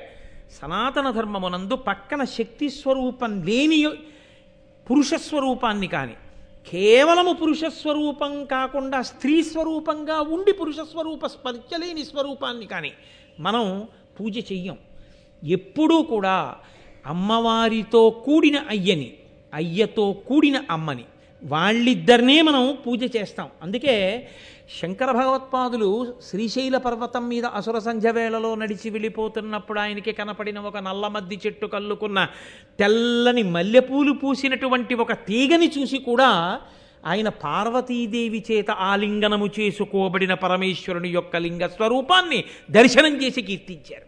సంధ్యారంభ విజృంభితం శృతిశిరస్థానాంతరాధిష్ఠితం సప్రేమ భ్రమరాభిరామమసకృత్సద్వాసనాశోభితం భోగీంద్రాభరణం సమస్త సుమన పూజ్యం గుణావిష్కృతం సేవే శ్రీగిరిమల్లికార్జున మహాలింగం శివాలింగితం అంటారు. శివా అంటే పార్వతీదేవి. ఆవిడ చేత ఆలింగనము చేసుకోబడినటువంటి శివలింగము ఇదిగో నాకు ఈ తెల్లని మల్లెతీగ చేత అల్లుకోబడిన ఈ నల్లమద్ది చెట్టులో దర్శనమిస్తోంది అని స్తోత్రం చేశారు. కాబట్టి ఇద్దరినీ కలిపి ఆరాధిస్తాం. నన్నయ్య గారు అంటున్నారు, శ్రీవాణీ గిరిజాశ్చిరాయ దదతో వక్షోముఖాంగేషు. చిరాయ దదతో, ఎప్పటి నుంచి ధరించారు ఇలా? ఎప్పటి నుంచో, చాలా కాలం నుంచి. ఇవాళ కలుసుకోవడం, దెబ్బలాడుకోవడం, ఎల్లుండి విడాకులు ఇచ్చుకోవడం ఈ జాతి సంప్రదాయం కాదు. ఈ జాతి ఆచారం ఎప్పుడూ కలిసి ఉండడమే. ఒకసారి తాళి కడితే ఇక ఆ జన్మకు ఆమెయే భార్య, ఒకసారి తాళి కట్టించుకుంటే ఆ జన్మకు ఆయనే భర్త. ఇద్దరి మధ్య ఘర్షణకి ఏ ఏ ప్రాంతములు ఉంటాయో ఆ ప్రాంతముల యందు ఇద్దరూ రాజీపడి జీవితాన్ని సమన్వయంతో రెండు బండి చక్రాలు కలిసి రథాన్ని నడిపినట్టు నడుపుకోవడమే తప్ప ఘర్షణ పడి విడిపోవడం అన్నది విడాకుల మాట తెలియని ఏకైక జాతి ప్రపంచ పటంలో భారత జాతి. కాబట్టి అంత గొప్పది. కాబట్టి స్థిరాయ దదతో వక్షో ముఖాంగేషు ఏ లోకానాం స్థితిమావహంత విహతాం. ఈ లోకమునంతటినీ కూడా రక్ష చేసేటటువంటి ఆ ముగ్గురు మూర్తులున్నారే, ఆ ముగ్గురు మూర్తులు మా తల్లులైనటువంటి ఆ ముగ్గురితో కలిసి ఉంటారో వాళ్ళు స్త్రీ పుంసయోగోద్భవాం. ఆ స్త్రీ పురుష యోగ కారణము చేత ఇదిగో ఈ జనించి ప్రవర్తిల్లినటువంటి ఇంతమంది జనులు ఉన్నారు. కాబట్టి మా అందరికీ వారు ముగ్గురు తల్లిదండ్రులు. ముగ్గురుగా కనపడేటటువంటి ఆ ఒక్కటైన పదార్థం ఉన్నదే, అది సృష్టికర్తగా స్థితికర్తగా ప్రళయకర్తగా ప్రకాశిస్తోంది. అదిగో అటువంటి ఆ స్వరూపానికి నమస్కారం చేస్తున్నాను. తే వేదత్రయమూర్తయ స్త్రీపురుష. వాళ్లే వేదత్రయంగా ఈ లోకంలో ఉన్నారు. నేను మీతో మనవి చేశాను, వేదం ఒకటి ఈశ్వరుడు ఒకటి కాదు. ఆ సామవేదము రుక్ ఎజ్, అధర్వణ వేదం తదంతర్భాగం అవుతుంది అందులో ఉన్నటువంటి మంత్రభాగం తిరగడం చేత. కాబట్టి శంకర భగవత్పాదులు కూడా అందుకే వేదత్రయీ అంటూ ఆ మూడు వేదములు అన్న మాటతోటే స్తోత్రం చేస్తారు పరమేశ్వరుణ్ణి. కాబట్టి ఆ మూడు వేదములుగా లోకంలో ఉన్నటువంటి సామవేదము ఋగ్వేదము యజుర్వేదము ఏ ఉన్నాయో ఆ వేదముల రూపమైనటువంటి ఆ పరమేశ్వరుడి యొక్క రూపములైన బ్రహ్మ విష్ణు మహేశ్వరుల్ని వారు పురుషోత్తమంబుజభవ శ్రీకంధరాశ్రేయసే. వాళ్ళు నిరంతరము మాకు శ్రేయస్సు కల్పించుగాక. నాకు అనలేదాయన. మహాభారతాన్ని ఆంధ్రీకరించినప్పుడు ఎవరు చదువుకోవడం మొదలుపెట్టారో, ఎవరు వినడం మొదలుపెట్టారో వాళ్ళందరికీ కూడా త్రిమూర్తుల యొక్క రక్ష కలుగుగాక. వారందరికీ లక్ష్మీ పార్వతీ సరస్వతుల యొక్క అనుగ్రహము కలుగుగాక. బ్రహ్మ విష్ణు మహేశ్వరుల యొక్క అనుగ్రహము కలుగుగాక. కాబట్టి మాకు అంటూ పురుషోత్తమ అంబుజభవ. పురుషోత్తముడు అన్న మాట శ్రీ మహావిష్ణువుది, మహాదేవుడు అన్న మాట పరమశివుడిది. పురుషోత్తముడు శ్రీ మహావిష్ణువు, అంబుజభవ అంటే కమలంలోంచి తామర పువ్వులోంచి పుట్టినటువంటి వాడు బ్రహ్మగారు. శ్రీకంధరాశ్రేయసే. శ్రీకంధర అంటే శ్రీ అంటే విషం, కంధర అంటే కంఠమునందు పెట్టుకున్నవాడు. కంఠమునందు హాలాహలమును పెట్టుకున్నటువంటి పరమశివుడు. శ్రేయసే మాకు సమస్త అభ్యున్నతులను కృపచేయుగాక. పరమేశ్వరుడు కంఠమునందు హాలాహలాన్ని పెట్టుకోవడం కూడా లోకాల్ని రక్షించడానికే. తండ్రి కొడుకు కష్టం పడుతుంటే ఆ కష్టాన్ని తన నెత్తి మీద వేసుకున్నట్టు మహానుభావుడైనటువంటి పరమేశ్వరుడు ఈ లోకములకంతటికి తండ్రి కాబట్టి హాలాహలోత్పాదనము చేత లోకములన్నీ తల్లడిల్లితే తాను హాలాహలాన్ని పుచ్చుకున్నాడు. కాబట్టి ఆ శ్రీకంధరుడైనటువంటి పరమశివుడు, పురుషోత్తముడైనటువంటి విష్ణుడు, అంబుజభవుడైనటువంటి బ్రహ్మ మాకు శ్రేయస్సులను కూర్చుగాక అని ప్రారంభం చేసి రాజరాజ నరేంద్రుడి మీద మహాభారతాన్ని ఆంధ్రీకరించడానికి కారకుడైన వాడు కనుక రాజరాజ నరేంద్రుడి మీద ఆయన ఒక పద్యాన్ని చెప్తున్నారు. కాదు కాదు, ఇందులో ఒక చమత్కారం ఉంది. మనకి సాహిత్యం అంతా కూడా, సాహిత్యము అంటే భగవన్నామ స్పర్శలేని సాహిత్యం ఏదుందో ఆ సాహిత్యాన్ని మన వాళ్ళు అంగీకరించారు. అందుకే పోతన గారు భాగవతాన్ని ఆంధ్రీకరిస్తూ ఓ మాట అంటారు, హరినామ స్పృహలేని కావ్యము విచిత్రార్థాన్వితంబయ్యు శ్రీకరమయ్యుండదయోగ్య దుర్మదనత్కాకోల కర్తాకృతిని అంటారు. ఎంత గొప్ప గొప్ప శబ్దాలు వేసినా, ఎంత గొప్ప గొప్ప అర్థాలున్నా, ఎంత గొప్పగా రచన చేసినా పరమేశ్వరుడి గురించి చెప్పనటువంటి సాహిత్యం ఏదుందో, భగవద్భక్తిని ప్రబోధం చెయ్యనిదేదుందో అది నిరర్థకము. అది తద్దినం పెట్టినటువంటి రేవులకి కాకులెళ్ళినట్టు వెళ్ళేటటువంటి వాళ్ళకి పనికొస్తుందేమో కానీ హరినామ స్తుతి చేయు కావ్యము సువర్ణాంభోజి హంసావళీ సురతిభ్రాజితమై మానస సరస్ఫూర్తిన్ వెలుంగొందు. మానస సరోవరానికి ఎవరెడతారు? పాపాలు పోగొట్టుకుందామనుకునేటటువంటి జిజ్ఞాసువులైనటువంటి మహాభక్తులైన వాళ్ళు వెళ్ళి మానస సరోవరంలో స్నానం చేసినట్టు హంసలు మానస సరోవరంలో ఉండేటటువంటి నీటి మీద తేలియాడి తామరతూండ్లు తిని ఆడుకున్నట్టు హరినామస్తుతి చేసినటువంటి కావ్యములను ఎవరు చదువుకుంటారు అంటే హరిని చేరుకుందాం అనుకున్నటువంటి వాళ్ళు చదువుకుంటారు. హరినామ స్పర్శలేని సాహిత్యం తద్దినం పెట్టే రేవు అక్కడ అటువంటి సాహిత్యాన్ని చదువుకోవడం అటువంటి రేవుకి వెళ్ళినటువంటి కాకుల వంటి వారు చేసే పని అంటారు పోతన గారు. కాబట్టి మహానుభావుడు పైన దేవతలను నేను స్తోత్రం చేశాను, ఒకరేమో వ్యాస భగవానుడు చంద్రవంశాన్ని వర్ణించాడు మహాభారతంలో, వాల్మీకి మహర్షి సూర్యవంశాన్ని వర్ణించారు రామాయణంలో. సూర్యవంశాన్ని చంద్రవంశాన్ని రెండు వంశాల్ని వర్ణించి మనకి ధర్మాన్ని నేర్పినటువంటి వాళ్ళు వ్యాసుడు వాల్మీకి. వ్యాసుడు వాల్మీకి ఇద్దరు సూర్యచంద్రుల్ని ప్రస్తుతి చేశారు. ఆ సూర్యచంద్రులే రాత్రి పగలు ఉంటారు. సూర్యచంద్రుల్ని ప్రస్తుతి చేసినటువంటి వ్యాస వాల్మీకులు మన సాహిత్యానికంతటికీ కూడా రెండు కళ్ళ లాంటి వారు. అందుకే వ్యాస భగవానుణ్ణి వాల్మీకిని స్తుతి చెయ్యకుండా, వాళ్ళకి నమస్కరించకుండా అసలు ఏ విధమైనటువంటి భగవత్ సంబంధమైన ప్రసంగాన్ని పెద్దలైన వారు చెయ్యరు. వారిద్దరికీ నమస్కరించి మాత్రమే చేస్తుంటారు. కాబట్టి నేను ఈ మహాభారతంలో చంద్రవంశాన్ని వర్ణించబోతున్నాను. వ్యాస భగవానుడు అందించినటువంటి చంద్రవంశం అది. కాబట్టి నేను ఇప్పుడు చంద్ర సంబంధమైన కీర్తన కూడా చెయ్యాలి. పైన శ్రీ వాణి గిరిజ వాళ్ళ ముగ్గురు, ఆ ముగ్గురిని వహించినటువంటి పుంస్వరూపాల్ని కీర్తించాను. అందుకని రాజరాజ నరేంద్రుణ్ణి అడ్డుపెట్టి రాజ శబ్దం చంద్రుణ్ణి చెప్తుంది. రాజా అంటే చంద్రుడు. అందుకని ఆ చంద్రుణ్ణి కీర్తించడానికి, చంద్రవంశాన్ని కీర్తించడానికి నన్నయ్య గారు రాజకులైక భూషణుడు రాజమనోహరుడు అన్యరాజ తేజోజయశాలి శౌర్యుడు విశుద్ధ యశరదిందు చంద్రికారాజిత సర్వలోకుడు అపరాజిత భూరి భుజా కృపాణ ధారా జలశాంత శాస్త్రవ పరాగుడు రాజమహేంద్రుడు నతిం. రాజమహేంద్రుడు ఆయన రాజమహేంద్రపురాన్ని ఇప్పుడు మనం రాజమండ్రి అంటున్నాం. ఆ రాజరాజ నరేంద్రుడు ఆ చాళుక్య వంశానికి చెందినటువంటి వాడు. మనం ఇప్పుడు రాజమండ్రి అని పిలువబడేటటువంటి నగరాన్నే రాజధానిగా చేసుకుని పరిపాలన చేసినవాడు. ఆయన్ని స్తోత్రం చేస్తూ రాజకులైక భూషణుడు, రాజులు అనిపించుకున్న వాళ్ళందరిలోకి కూడా గొప్పవాడిగా కీర్తింపబడినవాడు కాదు. రాజకులైక భూషణుడు అన్నది పైకి చంద్రుడికి సమన్వయం. కాబట్టి రాజమనోహరుడు, రాజులందరిలోకి కూడా చాలా మనోహరమైనటువంటి స్థితిని పొందినటువంటి వాడు. అన్య రాజ తేజో జయశాలి శౌర్యుడు, మిగిలిన రాజులందరినీ కూడా జయించినటువంటి వాడు. గొప్ప శౌర్యము కలిగిన వాడు రాజరాజ నరేంద్రుడు. విశుద్ధ యశరదిందు చంద్రికారాజిత సర్వలోకుడు, శరత్కాలంలో ఉండేటటువంటి చంద్రబింబాన్ని పరిణిత చంద్రుడు అని పిలుస్తారు. బాగా ప్రకాశవంతంగా ఉంటుంది వెన్నెలతోటి.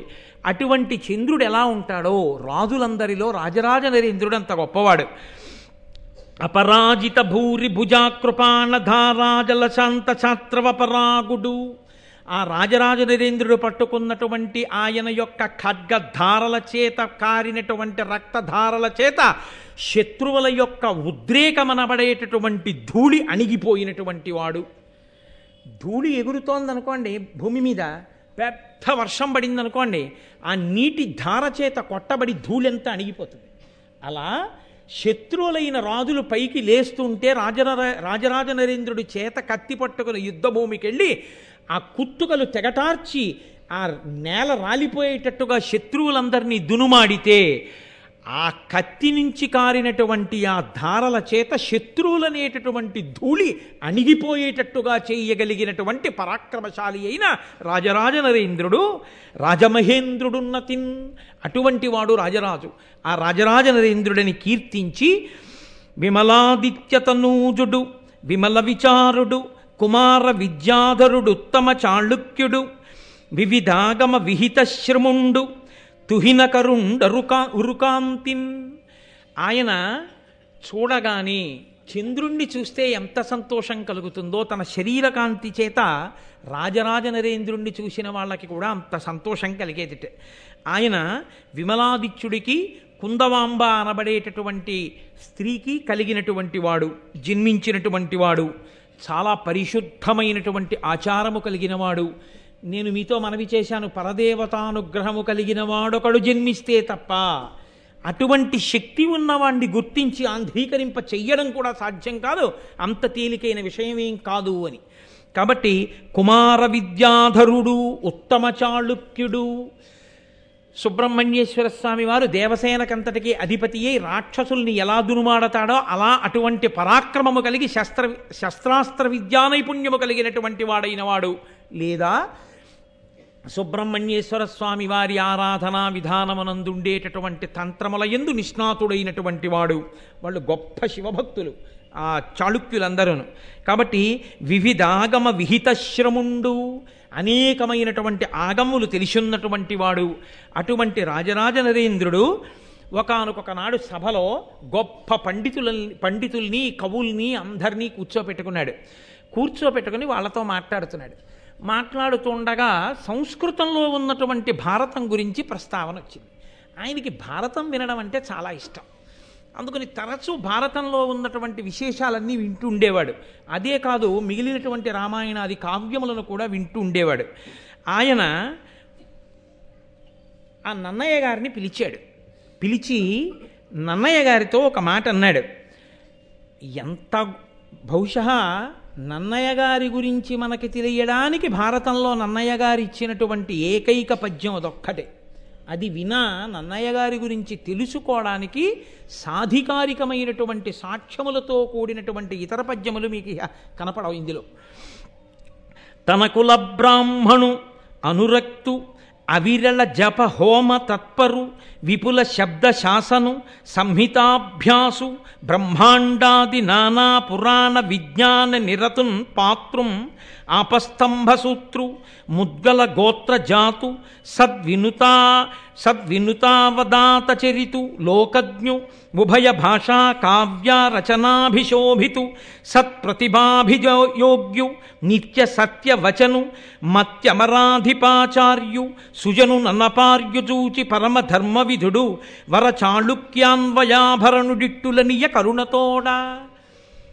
నన్నయ్య గారిని సభలో ఒకసారి అలా చూశాడు ఆ పండితులు కవుల మధ్యలో. నన్నయ్య గారికి ఉండేటటువంటి లక్షణములు ఎటువంటివో చెప్తున్నారు. ఆయన కులబ్రాహ్మణుడు అన్న మాట పరంపరాగతంగా కేవలం తన దగ్గర పౌరోహిత్యం చేస్తూనో లేకపోతే తన దగ్గర ఉండేటటువంటి బ్రాహ్మణుల యొక్క పరంపరకి చెందినవాడు మాత్రమే అనో అర్థం ఇచ్చేటటువంటిది కాదు. ప్రభువు ప్రకటించినటువంటి శాసనములను సంస్కృత భాషలో రచన చేసి అందించగలిగినటువంటి దిట్ట అయినటువంటి వాణ్ణి కూడా కులబ్రాహ్మణుడనే పిలుస్తారు. కాబట్టి అటువంటి శక్తి కలిగిన కులబ్రాహ్మణుడు నిరంతరము జపం చేస్తూ ఉంటాడు, హోమం చేస్తూ ఉంటాడు. హోమము చేత దేవతల్ని ప్రీతి కల్పిస్తూ ఉంటాడు. మంత్రములను జపం చేసి ఆ మంత్రానుష్ఠాన దేవతల యొక్క అనుగ్రహాన్ని పొందుతూ ఉంటాడు. అంటే వేదమునందు మంత్రముల యందు అంత నిష్ట కలిగి అంత గొప్ప దేవతానుగ్రహాన్ని పొందినటువంటి వాడు విపుల శబ్ద శాసనుడైన. ఏ శబ్దానికి ఏ అర్థం ఉంటుందో, దానికి ఎన్ని అర్థాలుంటాయో, ఎక్కడ ఏ శబ్దాన్ని ఎలా ప్రయోగించవచ్చో, ప్రయోగించి ఆ ఫలితాన్ని సాధించుకోవచ్చో, అందరికీ అర్థమయ్యేటట్టు చెప్పచ్చో, భాష మీద శబ్దం మీద ప్రభుత్వం ఉన్నటువంటి వాడు. అనేకమైనటువంటి పురాణములు, 18 పురాణములను సమగ్రముగా చదువుకున్నవాడు, ఆపస్తంభ సూత్రముల యందు పుట్టినటువంటి వాడు, ముద్గల గోత్రమునందు జన్మించినటువంటి వాడు, పెద్దల చేత గౌరవింపబడినవాడు, లోకజ్ఞానము కలిగినటువంటి వాడు, సంస్కృతాంధ్ర భాషల యందు మహాపండితుడు, గొప్ప విద్వత్తు కలిగినటువంటి వారందరి చేత కీర్తింపబడినవాడు. ఇన్ని ఉండి కూడా పరమ వినయంతో విధేయతతో భగవద్భక్తితో నోరు విప్పితే ఎన్నడూ అసత్యము పలకక సత్యమును మాత్రమే పలికేటటువంటి వ్రతమున్నవాడు. దేవతలకి ఆచార్యుడైనటువంటి బృహస్పతి ఎటువంటి వాడో ఈ లోకంలో రాజరాజ నరేంద్రుడి దగ్గర ఉన్నటువంటి భూలోకంలో బుద్ధికి బృహస్పతి వంటి వాడు. అటువంటి నన్నయాచార్యుని చూసి పిలిచాడాయన. పిలిచి ఒక నమస్కారం చేసి, మహానుభావ నన్నయ, నీ వంటి ప్రాజ్ఞుడు జన్మించాడయా, నీ యొక్క గొప్పతనాన్ని మేము వినియోగించుకోవాలి. అటువంటి ప్రభువులు ఉన్ననాడు కదా జాతికి అందేది ఇటువంటివి. అటువంటి శక్తి ఉన్నవారు ఉన్నా వారిని గుర్తించి వారి నుండి రాబట్టగలిగిన సమర్థత ప్రభువులకి లేకపోతే సాలగ్రామాలు కూడా రాళ్లల్లోనే ఉండిపోతాయి. ఆ సాలగ్రామాల్ని నువ్వు వేరు చేసేది ఎప్పుడు, పూజ చేసేది ఎప్పుడు, వాటి అనుగ్రహాన్ని నువ్వు పొందగలిగేది ఎప్పుడు? కాబట్టి ఆ రాజు పిలిచి అన్నాడు, మహానుభావ, నాకు ఇష్టమైనవేవో నీకు తెలుసు, నీవు నాకు కులబ్రాహ్మణుడవు, కాబట్టి ఇవాళ నేను కొత్తగా చెప్తున్నానని నువ్వు నమ్మవలసిన పని లేదు. నాకు ఇష్టమైనవి ఈ లోకంలో 5 ఉన్నాయి. ఆ 5 నాకు ఇష్టమైనవి అని ఇవాళ నేను చెప్తే నిజమేనా ఈయన చెప్పేది అని నువ్వు శంకించవలసిన అవసరం లేదు. నీకు బాగా తెలుసు నా నడవడి ఎంతను. ఇవి ఏనున్ సతతంబునా ఎడగరం విష్టంబులయ్యుండు బాయవు భూదేవకులాభితర్పణమిహీయ ప్రీతియున్ భారత శ్రవణాసక్తియు పార్వతీపతి పదాబ్జధ్యాన పూజా మహోత్సవమున్ సంతత దానశీలతయు శశ్వత్సాధు సంగత్యమున్. ఎప్పుడైనా తాత అయిపోయిన తర్వాత అయినా కనీసం తాతగారండి మీకేంటండి తాతగారండి ఇష్టం అని అడిగితే ఈ 5 మళ్ళీ కాపీ కొట్టి చెప్పపోయినా మా తాతగారు ఇలా చెప్పేవారు అని గుర్తుంచుకోవడానికి వీలుగా మనవలకి ఒక్కటి చెప్పుకోగలిగిన బతకగలిగితే మనిషి వాడు ధన్యుడు. తప్ప ఇన్నేళ్ళు వచ్చినా ఎన్ని తరాలు చూసినా తాతగారు మీకు ఏమి ఇష్టమండి అని అడిగినప్పుడల్లా తాతగారు నాకు వంకాయ అల్లం పెట్టిన కూరే ఇష్టం రా అన్నవాడు పుట్టలోని చెదలు పుట్టవా గిట్టవా దేని కొరకు? రాజరాజ నరేంద్రుడు చెప్పుకుంటున్నాడు, నాకు 5 ఇష్టం. మీకు తెలుసు నన్నయాచార్య, ఇవి ఏనున్ సతతంబునా ఎడగరంబిష్టంబులయ్యుండు. ఒకప్పుడు ఇష్టంగా ఉండి ఒకప్పుడు ఇష్టం పోవడం కాదు, సతతంబు నాకెప్పుడు ఇష్టం. 5 చెయ్యాలని నా మనసు ఉవ్విళ్ళు ఊరుతూ ఉంటుంది. ఏమిటో తెలుసా? బాయవు, అవి పోవు. బా చేశాంగా ఎన్నాళ్ళు చేస్తాం అంటే వద్దులే నిజమే చేశాం కదా అని నా మనసు తృప్తిపడదు. ఈ 5 మళ్ళీ చెయ్యాలనిపిస్తుంటుంది. మళ్ళీ చెయ్యాలని అనిపించేవి చాలా ఉంటాయి. విశ్వనాథ సత్యనారాయణ గారు చెప్పారు, చేసిన సంసారమే చేస్తున్నావు కానీ రాసిన రామాయణం రాయడానికి నీకేమిటి ఇబ్బంది అన్నారే. కాబట్టి నాకు 5 ఇష్టం, అవి వదలవయా నా మనసుని మళ్ళీ చేయమంటాయి. ఏమిటో తెలుసా? భూదేవ కులాభితర్పణ మహీయ ప్రీతియున్. భూదేవం ఈ భూమి యందు దేవతల వంటి బ్రాహ్మణులు ఆ వేదం చదువుకుని పరమభక్తితో జీవనం చేసేటటువంటి బ్రాహ్మణులు కనపడ్డప్పుడు వాళ్ళని సేవించాలని, వాళ్ళకి నమస్కరించాలని నా మనసు వెంపర్లాడుతుంటుందయ్యా. భారత శ్రవణాసక్తియు, భారతం ఎన్ని మాటలు విన్నా ఇంకా వినాలనిపిస్తూనే ఉంటుంది. నిజమో అబద్ధమో నన్నయ్య గారికి తెలీదు. నన్నయ్య గారు రోజు వింటలా రాజరాజ నరేంద్రుడు చెప్తున్నది యథార్థమే, అందుకు కదూ ఆంధ్రీకరించారు. అంటే నన్నయ్య గారి లాంటి శక్తి ఉన్నవాడు ఉన్నా ఆయనకి ఆంధ్రీకరించాలన్న కోరిక పుట్టాలంటే అటువంటి రాజు కూడా పుట్టద్దు. అందుకని నేను రాజరాజేంద్రుడిని తక్కువ చెయ్యొద్దు అంటున్నాను. కాబట్టి భూదేవ కులాభితర్పణ మహీయ ప్రీతియున్ భారత శ్రవణాసక్తియు పార్వతీపతి పాదాబ్జధ్యాన పూజా మహోత్సవమున్. ఎంత గొప్పగా చెప్పుకున్నాడండి. పార్వతీపతి ఒక్క శివపూజ అనలేదు ఆయన, శివపూజగా కాదు. ఇది కదా నన్నయ్య గారి పద్యం ఆచారం. ఇద్దరిని కలిపి పూజ చేస్తాం మనం, పార్వతీ పరమేశ్వరులు లక్ష్మీనారాయణులు అలా అంటాం. కానీ వాణి హిరణ్యగర్భాభ్యాం నమః శశి పురంధరాభ్యాం నమః అంటాం. కానీ ఎవరో ఒకరిని పిలిచి ఒకరిని వదిలేయడం మన సంప్రదాయంలో లేదు. అందుకే పిలుపుకి కూడా అంత మర్యాదగానే పిలుస్తాం. మనం పిలిస్తే వేసినా అంత మర్యాదగానే వేస్తాం. శ్రీమతి మరియు శ్రీ అని.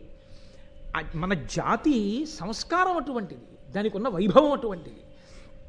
కాబట్టి ఆ పార్వతీపతి ఉన్నాడే, ఆ పార్వతీ పరమేశ్వరుల యొక్క పాదముల వంక చూస్తూ, ఆ పాదముల సేవ చూస్తూ గంధం అలదాలన్నా, పూజ చెయ్యాలన్నా లలితా సహస్రంతో 1000 పువ్వులు వేసేసి, శివసహస్రంతో 1000 పూజలు వేసేసి, 1000 పువ్వులు వేసేసి, గంధం అలది కుంకుమార్చన చేసేసి, ధూపం వేసేసి, ఎన్ని చేసినా అయ్యో ధూపం దగ్గరికి వచ్చేసానా, మళ్ళీ ఎప్పుడు చేస్తాను పార్వతీపతి పూజ, మళ్ళీ సాయంకాలం కూర్చొని చెయ్యాలి అనిపిస్తుందా ఆనన్నయ్య?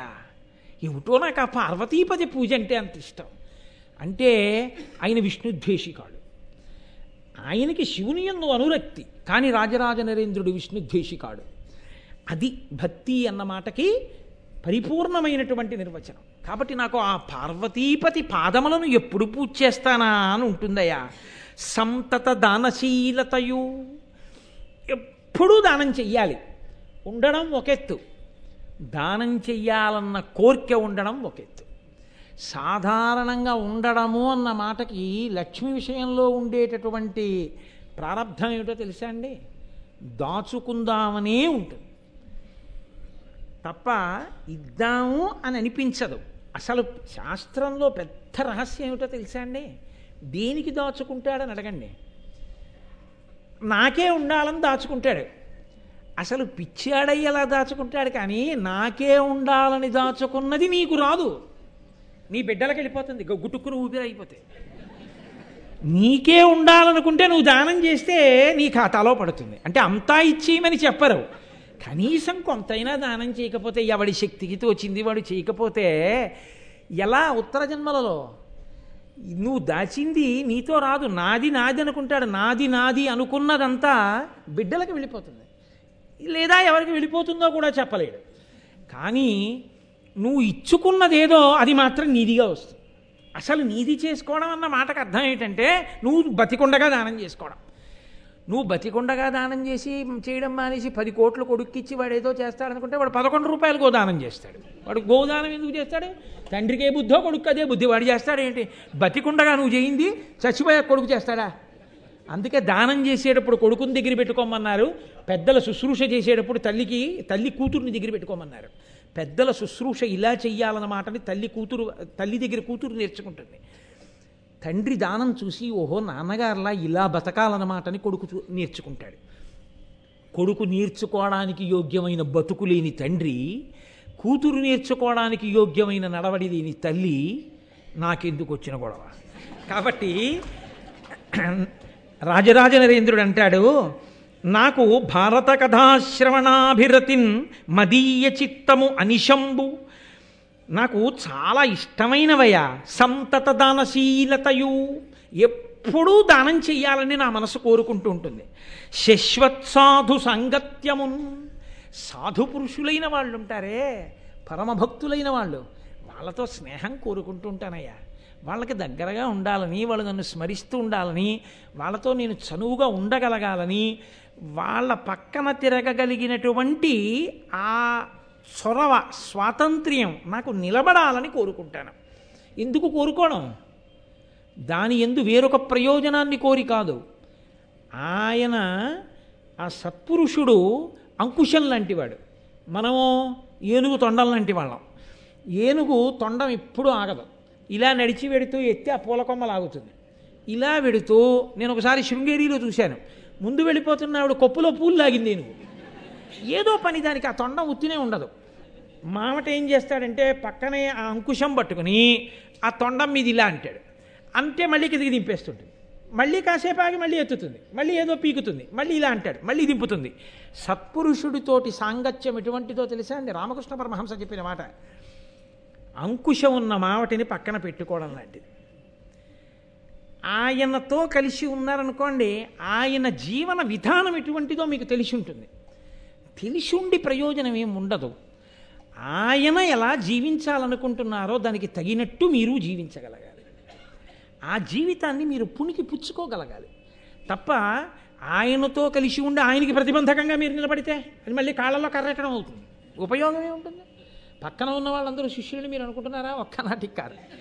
ఎక్కడో ఉన్నా ఆదర్శంగా తీసుకుని ఆ ప్రేరణ పొంది జీవించిన వాడు ఉంటాడు, ఆ స్ఫూర్తి పొందినవాడు, వాడు మహానుభావుడు.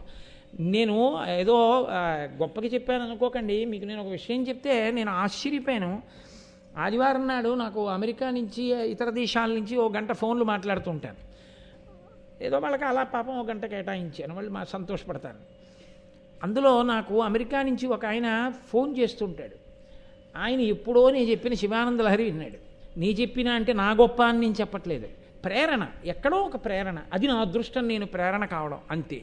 ఆయన ఎంత గొప్ప శివభక్తి తత్పరుడు అయ్యాడంటే, మనం ఇన్ని ఉన్న ఇక్కడుండి నేర్చుకోలేకపోతే అమెరికాలో ఉన్న ఆయన వారాంతపు సెలవుల్లో కొన్ని వందల కిలోమీటర్ల దూరంలో ఉన్న వ్యక్తుల దగ్గరికి వెళ్ళి వాళ్ళ దగ్గర నువ్వు అబ్బాయి గుండు చేయించుకుని పిలక పెట్టుకుని పంచ కట్టుకుని కూర్చుంటే నీకు నేర్పుతాం రుద్రం, లేకపోతే నీకు నేర్పమంటే అలాగే కూర్చుని 10 మంది నవ్వినా కూడా ఉద్యోగం చేసేటప్పుడు సిగ్గుపడకుండా నేను రుద్రం నేర్చుకోవలసిందే అని వారాంతపు సెలవుల్లో వెళ్ళి రుద్రం నేర్చుకుని ఆయన నాకు ఫోన్లో ఆ రుద్రం వినిపిస్తుంటాడు. గురువుగారు ఇక్కడ వరకు నేర్చుకున్నానండి వాళ్ళని.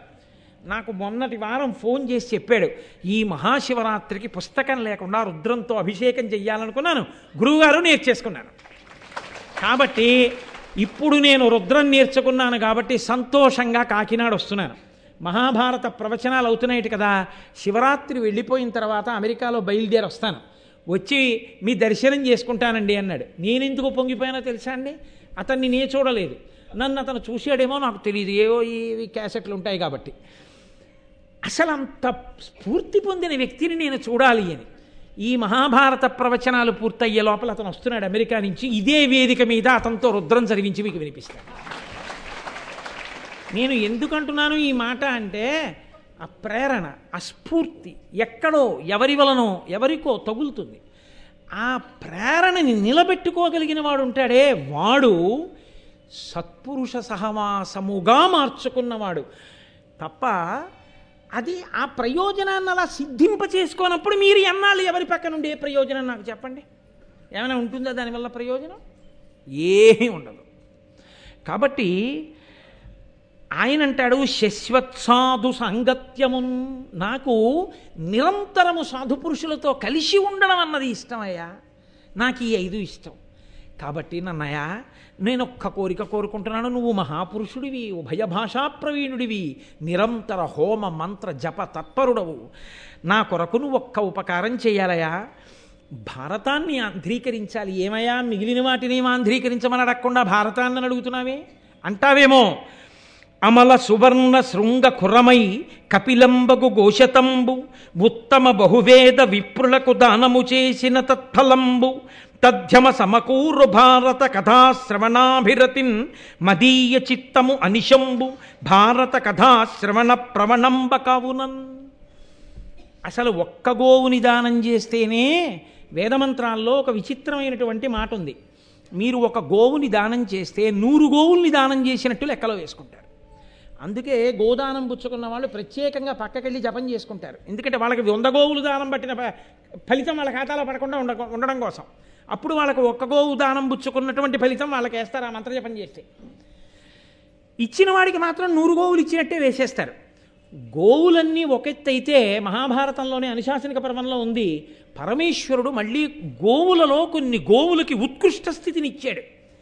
ఆయన తన 3వ కంటిలో నుండి తేజస్సు కొంత తీసి కొన్ని గోవుల యందు ప్రవేశపెట్టాడు. ఆ గోవులు గోరోజన వర్ణాన్ని పొందాయంటే పూర్తి ఎర్రటి ఎరుపు కాదు, కొద్ది ఎరుపు రంగుని పొందుతాయి. వాటిని కపిల గోవులు అంటారు. ఒక్క కపిల గోవుని దానం చేసినా, ఒక్క కపిల గోవుకి సేవ చేసినా, ఒక్క కపిల గోవుకు ఒక అరటిపండు పెట్టినా చాలా సంతోషం. కానీ మన ప్రారంధం ఏమిటంటే తనంత తానుగా కపిల గోవు సాధు గోవు వచ్చి దేవాలయాల ముందు నిలబడితే కర్ర పట్టుకుని అదే పనిగా కొడుతుంటారు కొన్ని చోట్ల. ఎంత ఆశ్చర్యంగా ఉంటుందో, ఏమిరా ఈ ప్రారంధం అనిపిస్తుంది. కాబట్టి రాజరాజ నరేంద్రుడు అంటున్నాడు, అమల సువర్ణ శృంగ కురమై కపిలంబ గుగోశతంబు. ఇక్కడ అసలు గోవుయే దొరకడం కష్టం, సరి అయిన గోవు దొరకాలి. కాదు కపిల గోవు దొరకాలి. అది ఎటువంటి కపిల గోవు అయి ఉండాలి? గొప్ప పొదుగుండి ఇలా శిరములను ముట్టుకుంటే పాలు విడిచిపెట్టాలి. అది విపరీతంగా పోట్లు పొడిచేటటువంటి ఆవై ఉండకూడదు. చక్కటి ధేను ఉండాలి, చూడముచ్చటగా ఉండాలి, సాధుగోవై ఉండాలి. ఇప్పుడు ఆ ఆవు పాలు పిండుకున్నవాడు ఆవు పాలు కాచి తోడు పెట్టుకుని పెరుగు తినేటటువంటి వాడై ఉండకూడదు. పరమ సంతోషంతో ఆ ఆవు పాలు చేత పట్టుకుని నమస్తే అస్తు భగవన్ విశ్వేశ్వరాయ మహాదేవాయ త్రయంబకాయ త్రిపురాంతకాయ త్రికాగ్నికాలాయ అంటూ పరమేశ్వరుడికి అభిషేకం చేసుకుని రమించిపోయేటటువంటి వేదాంగములను చదువుకున్నటువంటి బ్రాహ్మణుడు దొరకాలి. అటువంటి బ్రాహ్మణుడు ఎందుకు దానం పుచ్చుకుంటాడు? ఆయన నా ఇంట అభిషేకం చేసుకోవడానికి ఒక గోవు ఉంటే బాగుండు, నేను రోజు ప్రదక్షిణం చేయడానికి గోవు దొరికితే బాగుండని ఈ గోవు దానం పుచ్చుకుంటానని పరమప్రీతితో వచ్చి దానం పుచ్చుకునేటటువంటి యోగ్యమైన వేదాంగములు జరిగిన బ్రాహ్మణుడు దొరకాలి. అప్పుడు నువ్వు దానం చేయాలి. దేశము కాలము నీ దగ్గర పుచ్చుకునేవాడు ఇవ్వడానికి గోవు ఇన్ని కలిసి రావాలి. కానీ అమల సువర్ణ శృంగ కురమై ఒకవేళ అటువంటి గోవు దొరికినా గోవుని దానం చేయగలవేమో. ఆ బ్రాహ్మణుడు ఈలోగా ఇంకొకళ్ళ దగ్గర గోవు చేసుకున్నాడు అనుకోండి, చాలండి నాకెందుకండి ఇన్ని ఆవులు, నేను పెంచుకోలేను, నాకు ఒక గోవు చాలా మహాప్రభావం, ఇంకా నాకు అక్కర్లేదంటే. నువ్వు ఇంకా తరించాలి అనుకుంటే ఆ ఆవు కొమ్ములు ఎంత పరిమాణంలో ఉంటాయో వాటికి తగిన శుద్ధమైన బంగారంతో ఆ గోవు కొమ్ములకు బంగారంతో, అది శుద్ధ బంగారం, ఇంకా ఏదీ కలవకూడదు, శుద్ధమైన బంగారంతో ఆ కొమ్ములకు అలంకారములను చేయించాలి. వాటి డెక్కలకి బంగారపు తొడుగులు చేయించాలి. గిట్టలకి ఆ కొమ్ములకి గిట్టలకి బంగారపు తొడుగులు చేయించి కపిలగోవుని ధేనువుతో తెచ్చి వేదాంగములు చదువుకున్న బ్రాహ్మణుడికి దానం చేస్తే ఫలితం చెప్పడం నా వల్ల కాదు. రాజరాజ నరేంద్రుడు అంటున్నాడు, అమల సువర్ణ శృంగ కురమై కపిలంబ గుఘోషతంబు ఉత్తమ బహువేద విప్రులకు దానము చేసిన తత్ఫలంబు. 1000 మంది వేదాంగములు చదువుకున్నటువంటి అనుష్ఠాన తత్పరులైన బ్రాహ్మణులను తీసుకొచ్చి నించోపెట్టి వాళ్ళందరినీ కూడా సత్కరించి కూర్చుండబెట్టి అర్ఘ్యపాద్యాదులిచ్చి బంగారు తొడుగులతో కూడినటువంటి ఈ 100 కపిలగోవుల్ని తీసుకొచ్చి ఈ కపిలగోవులన్నింటినీ కూడా ఈ బ్రాహ్మణులకు దానము చేసినటువంటి వాడు 100 కపిలగోవులు బంగారు తొడుగులతో ఇచ్చిన వాడికి ఎంత ఫలితమో మహాభారతాన్ని విన్నవాడికి అంత ఫలితం. కాబట్టి ఎంత తేలికయా ఇది? మహాభారతం పోని వినడమేనా కష్టమైందా? వింటుంటే అబ్బా అబ్బా అబ్బా అబ్బా అని జుర్రుకు తాగవలసినటువంటి విషయం. ముంజికాయ తినేవాడు అంత తేలిగ్గా ఏం తిండవు, చాలా కష్టపడవలసి ఉంటుంది. బొటనవేలు ఆ కన్నంలో పట్టాలి. నాలా బాగా బొద్దుగా ఉన్న బొటనవేలు అనుకోండి, ఆ కన్నంలో పట్టదు. ఆ పట్టని బొటనవేలు అందులో పెట్టి ఊడకుండా బయటికి ఉండిపోయి అక్కడి నుంచి లాగండి అంటే అదో అప్రతిష్ట. జాగ్రత్తగా అందులో వేలు పెట్టాలి. ఆ వేలు పెట్టి పైకి తీయాలి, అది బుళుక్కుని కింద పడిపోకుండా ఉండాలి. నోరు పెట్టాలి, ఆ నీళ్లు తాగాలి. దాన్ని జాగ్రత్తగా ఉత్తరించి ఆ మెత్తటి అందులో ఉన్నటువంటి ఆ గుజ్జుని ఆస్వాదించాలి. అది జీర్ణం అవ్వాలి. ఇన్ని గొడవలు. ఇంత కష్టపడి ముంజికాయ తినడం చాలా బాధతో కూడుకున్నటువంటి విషయం అయి ఉండొచ్చు. కానీ ఎక్కడో దొరికినటువంటి మంచి సువాసనతో కూడినటువంటి పరక కొత్తపల్లి కొబ్బరి మామిడి పళ్ళు వృద్ధుడైపోయిన వాడి చర్మం ఎలా ముడతలు పడిపోతుందో అలా ముడతలు పడిపోయి ముట్టుకుంటే చిరిగిపోయే చర్మంతో తీయటి రసంతో కూడుకున్నది 13 పళ్ళు తెచ్చి గడ్డిలో పెడుతుంటే పొరపాటున ఒక పండు జారి తేనె జాడీలో పడిపోయింది అనుకోండి. ఇన్ని మాటలు లెక్కెట్టినా 12 ఉన్నాయి. నాకు ఇచ్చినవాడు 13వది ఇవ్వలేదని బాధపడ్డాడు. 12 పళ్ళు తినేశాడు. వారం రోజులు అయిపోయిన తర్వాత పరమేశ్వరుడికి అభిషేకం చేద్దామని, శివరాత్రి కదా ఎక్కువ తేనె చేద్దామని జాడీ వంపి తేనె పాత్రలో పోస్తున్నాడు. అసలే కొత్తపల్లి కొబ్బరి బాగా ముగ్గిపోయింది, ముడతలు పడిపోయింది, సువాసన పరమతీపి తేనె జాడీలో పడిపోయింది. వారం రోజులు ఉండిపోయింది. తీసి చేత పుచ్చుకుని ఇలా అన్నాడు అనుకోండి, ఇంత రసం నోట్లో కారిపోయింది అనుకోండి. ఏం కష్టపడాలా తినడానికి తాగడానికి? కొత్తపల్లి కొబ్బరి మామిడి పండు జాడీలో తేనె సహిసాలో వారం రోజులు మగ్గినది తీసి తాగడం ఎంత తేలికో మహాభారత శ్రవణం చేయడం అంత తేలిక. కూర్చొని ఏమంత కష్టం నీకు? ఇంతకన్నా తేలిగ్గా తరించే మార్గం ఉందా? అంత ఫలితం ఇస్తారయా? అటువంటి మహాభారతం సంస్కృతంలో ఉంది, కానీ ఆంధ్ర భారతం లేదు. కాబట్టి నేను అది వినాలనుకుంటున్నాను. కాబట్టి ఇంత ఫలితాన్ని ఇచ్చేటటువంటి మహాభారతాన్ని మహానుభావ ఆంధ్రీకరించవలసింది అన్నారు. అంటే నన్నయ్య గారు అంగీకరించిన ఘట్టాన్ని చెప్పి ఇవాళ ఉపన్యాసాన్ని పూర్తి చేస్తాను. వీడు ఇలా చెప్తూ వెళ్ళిపోతాడేమో శివరాత్రి వరకు అని మీరు కంగారు పడకూడదు. కాబట్టి నన్నయ్య గారు అంటారు, అమలిన తారకా సముదయంబుల నిన్నను సర్వవేద శాస్త్రముల అశేషసారము ముదంబున పొందను బుద్ధివాహు విక్రమమున దుర్గమార్ధ జల గౌరవ భారత భారతీ సముద్రము తరియంగా ఈదను విధాతృనకై నను నెరబోలునే. రాజరాజ నరేంద్ర నువ్వు అడిగావు భారతాన్ని ఆంధ్రీకరించండి నన్నయ్య గారు అని అడిగావు. అలాగేనండి తప్పకుండా చేస్తాను. నేను కాకపోతే ఎవడు చేస్తాడు? ఇన్నాళ్ళకి నేను పుట్టాను కాబట్టి చేస్తాను అంటే నన్నయ్య గారు ఎందుకు అవుతారు? అలా అంటే నన్నయ్య గారి నోటి వెంట ఆ పలుకులు ఎందుకు వస్తాయి? ఆయన వినయం అటువంటిది. ఇంత సమర్థుడయ్యుండి ఆదికవి అయ్యుండి ఆయన అంటున్నారు, అమలిన తారకాసముదయంబుల నిన్నను, ఆకాశంలో ఉండేటటువంటి నక్షత్రాలన్నింటినీ తప్పు లేకుండా లెక్కెట్టు. నీకోటి లెక్క తెలిసేమిటి, నేను ఇన్ని చెప్తే అన్నీ అనుకుంటానంటావేమో. నిన్ను అడిగినవాడు ఈశ్వరుడు, ఆయన ఈ నక్షత్ర మండలాన్ని సృజించినవాడు. నువ్వు తప్పు చెప్తే ఆయన చెప్పలేడు. ప్రతిరోజు రాత్రి నువ్వు నక్షత్రాలని లెక్క పెట్టడం మొదలుపెట్టినా, బతికున్నన్నాళ్ళు లెక్కబెట్టిన నక్షత్రాలని ఖచ్చితంగా లెక్కబెట్టి చెప్పగలవా? చెప్పలేవు. అలా సర్వవేద శాస్త్రముల అశేష సారము ముదంబున పొందను. వేదముల యొక్క శాస్త్రముల యొక్క సమస్త సారాన్ని నేను పొందేస్తానంటే సాధ్యం అవుతుందా? తేలిగ్గా సంతోషంగా ఇలా కూర్చుంటే నాకు వచ్చేయాలండి అంటే వచ్చేస్తాయా? అలా కుదరనట్టు బుద్ధిబాహు విక్రమమున దుర్గమార్ధ జల గౌరవ భారత భారతీ సముద్రము దర్యంగ ఈదను. బుద్ధిబలం అనేటటువంటి చేతులతోటి మహాసముద్రమైనటువంటి భారతాన్ని ఈదుతానంటే కుదురుతుందా? నీ చేతులకు బలం ఉంటే ఏట్లో ఈదు, నీ చేతులకు బలం ఉంటే చెరువులో ఈదు. అంతేగాని నా చేతులకు బలం ఉందండి పక్క ఊళ్ళో చెరువులో ఈదాను అందుకని ఈ చేతులతోటే సముద్రానికి యువతల ఒడ్డు నుంచి అవతల ఒడ్డుకి ఈదుతానండి అంటే ఈదుతావా? కొంత దూరం వెళ్ళేటప్పటికి రెక్కలు అలిసిపోతాయి, ఏవో జలచరములు తినేస్తాయి. కాబట్టి బాహుబలం సముద్రాన్ని ఈదడానికి సరిపోదు. నాకు ఏదో కవనశక్తి ఉండొచ్చు, నాకు ఏదో భాష మీద ప్రభుత్వం ఉండొచ్చు, అయితే మాత్రం మహాభారతం అనేటటువంటి సముద్రాన్ని నేను ఈదగలనా రాజరాజ నరేంద్ర? మది కాబట్టి విధాతృణకైనను నెరబోలునే.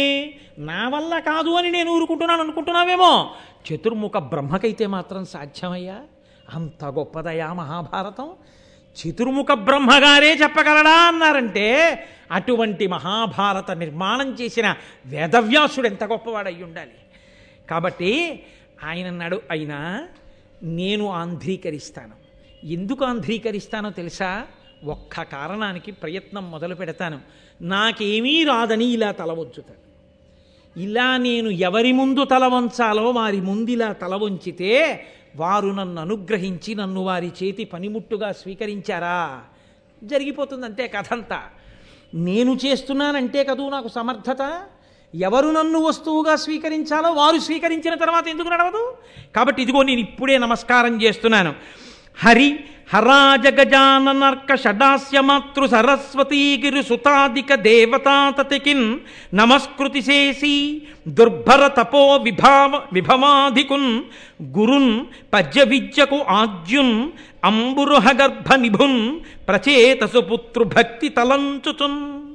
నేను అదిగో ఆ శ్రీ మహావిష్ణువుకి, హర పరమశివుడికి, అజ బ్రహ్మగారికి, గజానన విఘ్నేశ్వరుడికి, అర్క సూర్యుడికి, షడాస్య ఆరుముఖములు ఉన్నటువంటి సుబ్రహ్మణ్యేశ్వర స్వామి వారికి, మాతృ లక్ష్మీదేవికి, సరస్వతీదేవికి, గిరిసుతాది ఆ పార్వతీదేవికి, దేవతలందరికీ తల ఉంచి నమస్కరిస్తున్నాను. వీళ్ళందరికీ నమస్కరించి పద్య విద్యకు ఆది అయినటువంటి వీరొక మహాపురుషుడికి నమస్కరిస్తున్నాను. ఎవరో తెలుసా? ఆయన ప్రచేతసుని కుమారుడై రామాయణ కావ్యాన్ని లోకానికి అందించిన వాల్మీకి మహర్షి యొక్క పాదార విందములకు నమస్కరించి సూర్యవంశాన్ని వర్ణించి రామాయణ కావ్యాన్ని అందించి లోకానికి ధర్మ ప్రబోధం చేసిన వాల్మీకి మహర్షికి నమస్కరిస్తున్నాను. పద్య విద్య అన్నారు. మనకి ఛందస్సు అద్భుతం. ఇది ఏ ఇతర భాషకి లేదు. ఇది ఒక్క మన భాషలకే, సంస్కృతానికి, తెలుగు ఇటువంటి భాషలకే ఈ మర్యాద ఉన్నది. ఛందస్సు వల్ల ఉండేటటువంటి లక్షణం ఏమిటో తెలుసా అండి? పద్యంగా వస్తేను మీరు ధారణ చెయ్యవచ్చు. మీరు వాక్యముల కింద రాసేశారనుకోండి, ఎన్ని వాక్యములు వ్రాసినా మీరు ధారణ చెయ్యలేరు. ఛందస్సులో పద్యంగా రచన చేశారనుకోండి, మీరు ధారణ చేసేయచ్చు. 4 మాటలు పద్యం వింటే మీకు వచ్చేస్తుంది పద్యం. 10 మాటలు మీరు వాక్యాలు విన్న వాక్యాన్ని యథాతథంగా మీరు పట్టుకోలేరు. అటువంటి పద్య విద్యకు ఆది అయినటువంటి వాడు లోకములకు ఛందస్సుని ఉపయోగించి ధర్మాన్ని జ్ఞాపకం పెట్టుకుని అనుష్ఠించడానికి వీలుగా రామకథని అందించినటువంటి మహాపురుషుడైన వాల్మీకి మహర్షి పాదారవిందములకు నేను నమస్కారం చేస్తున్నాను.